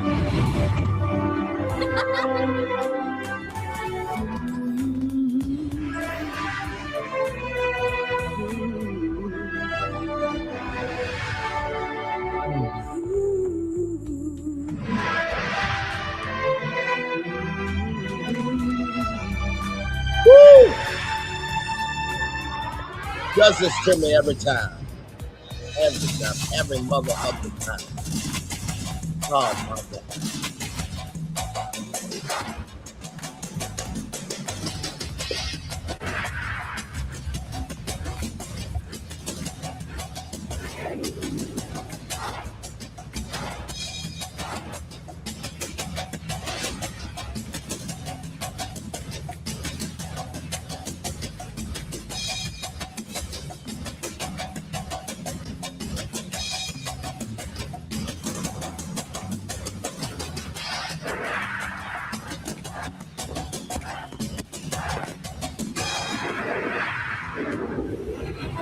This is a global event as Walt Disney World, Disneyland Paris, Tokyo Disneyland, Hong Kong Disneyland, and Disney Cruise Line join Disneyland in celebrating 50 years of magic. It's the happiest celebration on Earth. Disneyland is dedicated to the ideals and the dreams that have created America, with the hope that it will be a source of joy and inspiration to all the world.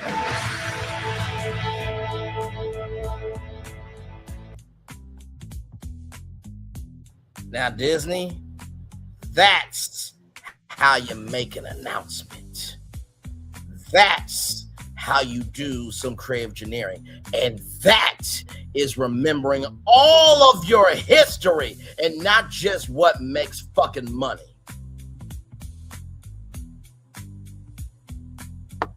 Try not to cry during that, because pitched a lot of stuff together as BFP Imagineering. Pitched a lot of stuff to y'all as Braylon Lee. This one, I was like, oh, I gotta bring it. I have to make you feel that you want to get on a plane and go to the Walt Disney Studios. And what the fuck are y'all not doing? Did y'all see Braylon's live? What do you? I'm a big y'all ass. I wanted you to have that energy, to know that this Disney is out here. It can happen, and damn it, you got the resources to do it. But you gotta get out your own way.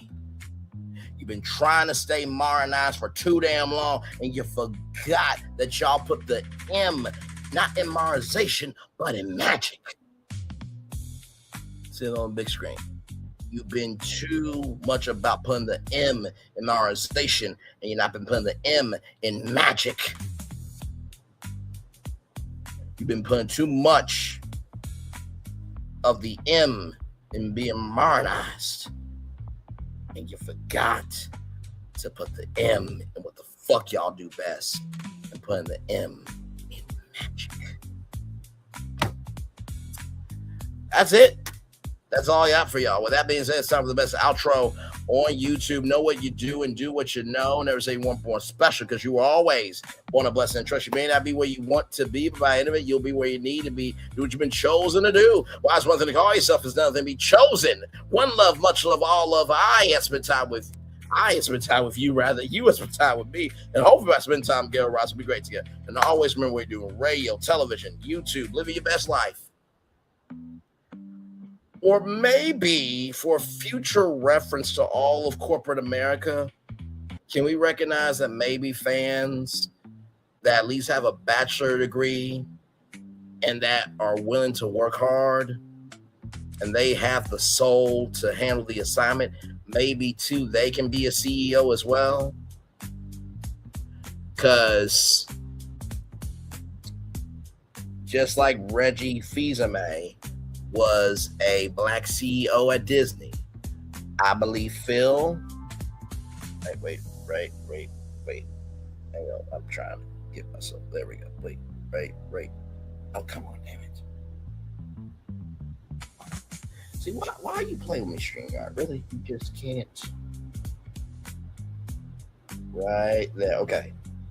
Right there. So Phil, yeah, y'all see my. Anyway, y'all know where we are. Right over here. Anyway, Phil and Floritan, I am sure if I got announced as Disney CEO, those two would fight to the window, to the wall, to every Disney content creator on YouTube and all of social media to let them know, hey, this brother right here, Braylon Lee, we in good hands with him. He is not just going to be cultural because he's black. Even though that is the soul of who I am, and that's not going to change for you or anybody. But he will utilize his culture while embracing that every culture has a purpose. Black lives do matter. They do. But also recognizing purposeful creativity matters as well. And I know those two would fight for me as CEO. If I got installed as CEO, Phil Thornton would say, would y'all shut the fuck up? Braylon got this. Braylon got this.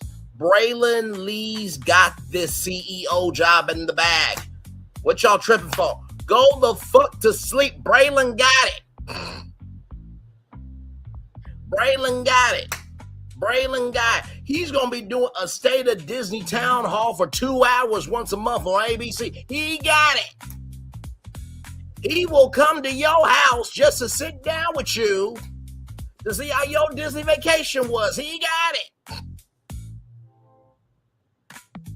He will bring back the Disney Institute and once a month teach a class over there. He got it. And they wouldn't be saying that because they're my best friends. They would say that because I throw down in what the fuck I do. Like I said, some of y'all are only known because you have too much free time on your hands and you are connected to other people. But the real question is, can your creativity and you stand the fuck by your damn self? Because motherfuckers, this is about to be a 3-hour live with just me on it.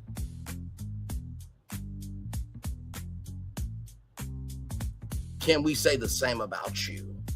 Especially for the bitches saying that nobody watches, but yet this motherfucker got 2 million views. Meanwhile, your bitch ass got deleted because of your own fucking demise, you cunt. Well, it is now time. With all that being said, one love, much love, all love. Always remember, on receive love, you gotta give it. On receive love, you gotta give it. On receive love, you gotta give it. Wherever obstacles you've overcome, where success you have achieved upon this particular day, I'm extremely proud of you. But no one else is proud of you. Be proud of your damn self. And finally, y'all, listen, words of Steve Harvey. You may know more than me. You may know more people than me, but you will never out-hustle me in being me. I'm going to say that 2 more times. You may know more than me. You may know more people than me, but you will never out-hustle me in being me. You may know more people than me, and you may know more than me, but you will never out-hustle me in being me. And you know what? I'm going to just stay here till the 3-hour mark. Let's just go ahead and round this motherfucker out. I got time.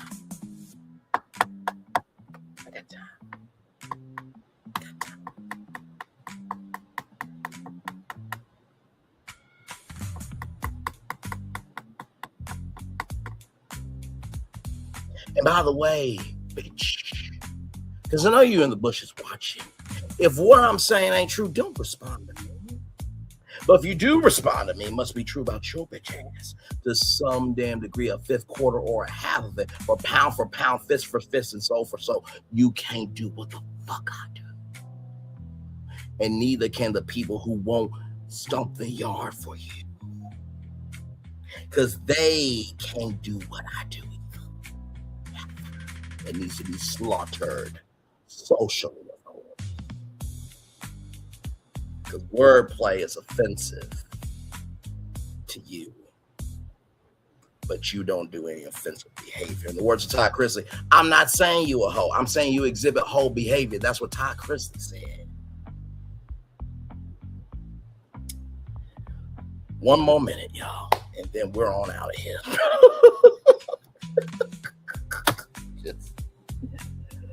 Oh my God.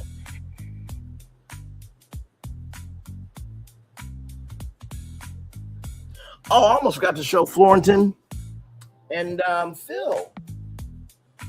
Guys, look what I got from YouTube today. Well, it came in yesterday, but I want to show my friends here so that way they know that they do the right things in life. They can also get stuff. Give me a moment.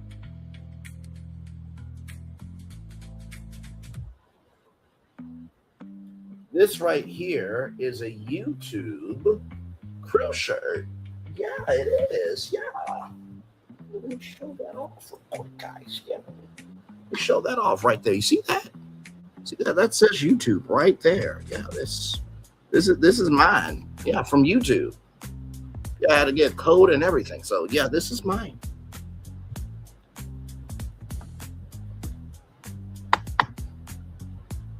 If you focus on your assignment, I promise you, people will be asking you to make assignments. If you focus on your assignment, people will be coming to you to make assignments. If you focus on your assignment, people will be coming to you to make assignments. Commercial break and fireworks coming your way for the day that was, for the day that's come, for the blessings on the way for you, me, all of us, as a society, as a people, as a culture. I feel the love. And I'll send it right back to you. Bye, everybody.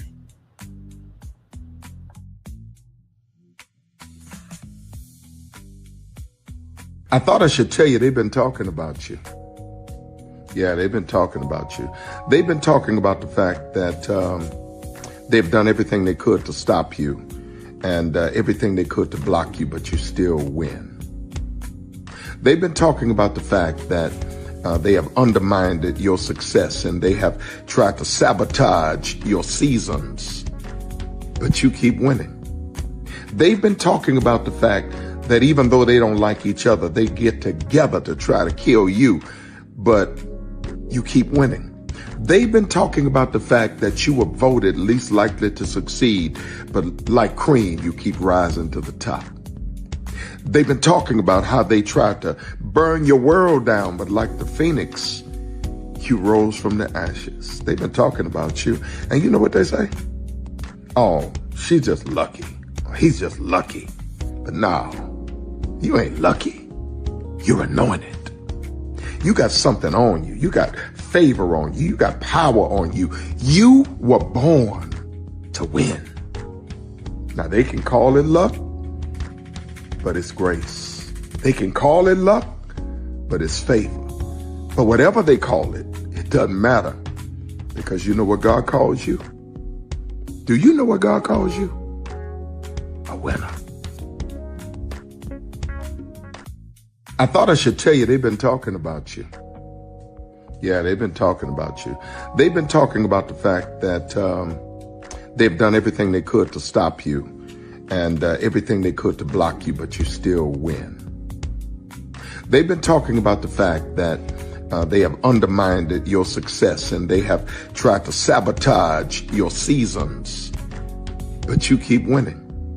They've been talking about the fact that even though they don't like each other, they get together to try to kill you, but you keep winning. They've been talking about the fact that you were voted least likely to succeed, but like cream, you keep rising to the top. They've been talking about how they tried to burn your world down, but like the phoenix, you rose from the ashes. They've been talking about you. And you know what they say? Oh, she's just lucky. He's just lucky. But no, you ain't lucky. You're anointed. You got something on you. You got favor on you. You got power on you. You were born to win. Now they can call it luck, but it's grace. They can call it luck, but it's favor. But whatever they call it, it doesn't matter, because you know what God calls you? Do you know what God calls you? A winner. I thought I should tell you they've been talking about you. Yeah, they've been talking about you. They've been talking about the fact that they've done everything they could to stop you and everything they could to block you, but you still win. They've been talking about the fact that they have undermined your success and they have tried to sabotage your seasons, but you keep winning. They've been talking about the fact that even though they don't like each other, they get together to try to kill you, but you keep winning. They've been talking about the fact that you were voted least likely to succeed, but like cream, you keep rising to the top. They've been talking about how they tried to burn your world down, but like the phoenix, you rose from the ashes. They've been talking about you, and you know what they say? Oh, she's just lucky. He's just lucky. But no, you ain't lucky. You're anointed. You got something on you. You got favor on you. You got power on you. You were born to win. Now they can call it luck, but it's grace. They can call it luck, but it's favor. But whatever they call it, it doesn't matter, because you know what God calls you? Do you know what God calls you? A winner. I thought I should tell you they've been talking about you. Yeah, they've been talking about you. They've been talking about the fact that they've done everything they could to stop you and everything they could to block you, but you still win. They've been talking about the fact that they have undermined your success and they have tried to sabotage your seasons, but you keep winning. They've been talking about the fact that even though they don't like each other, they get together to try to kill you, but you keep winning. They've been talking about the fact that you were voted least likely to succeed, but like cream, you keep rising to the top. They've been talking about how they tried to burn your world down, but like the phoenix, you rose from the ashes. They've been talking about you, and you know what they say? Oh, she's just lucky. He's just lucky. But no, you ain't lucky. You're anointed. You got something on you. You got favor on you. You got power on you. You were born to win. Now they can call it luck, but it's grace. They can call it luck, but it's favor. But whatever they call it, it doesn't matter, because you know what God calls you? Do you know what God calls you? A winner. I thought I should.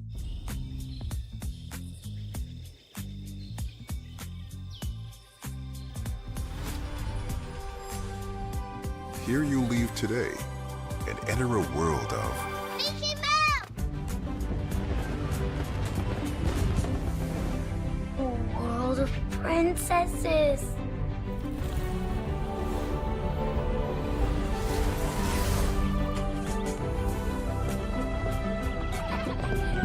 A world of villains.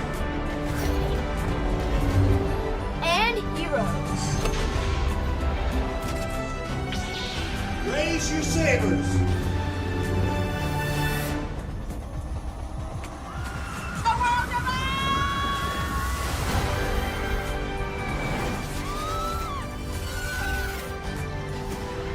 world of other worlds.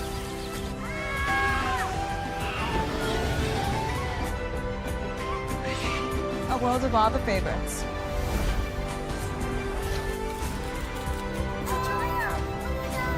A world of throwbacks.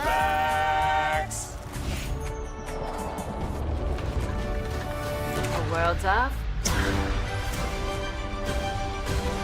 For whatever you love, infinite worlds await.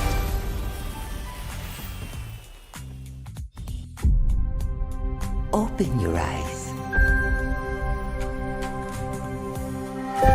Think of the one place you've always wanted to see.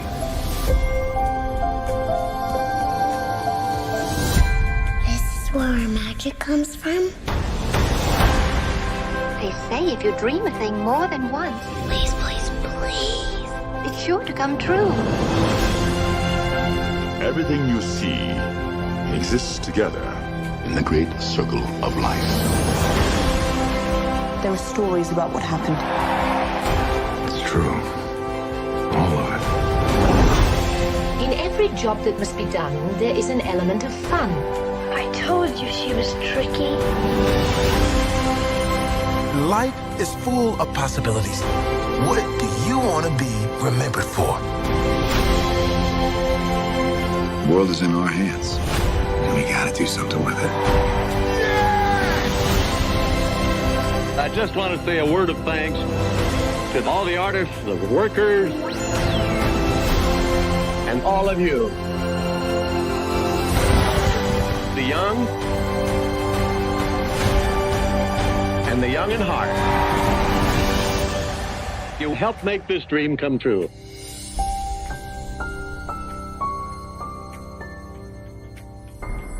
Because here's the thing, a good streamer can find other content.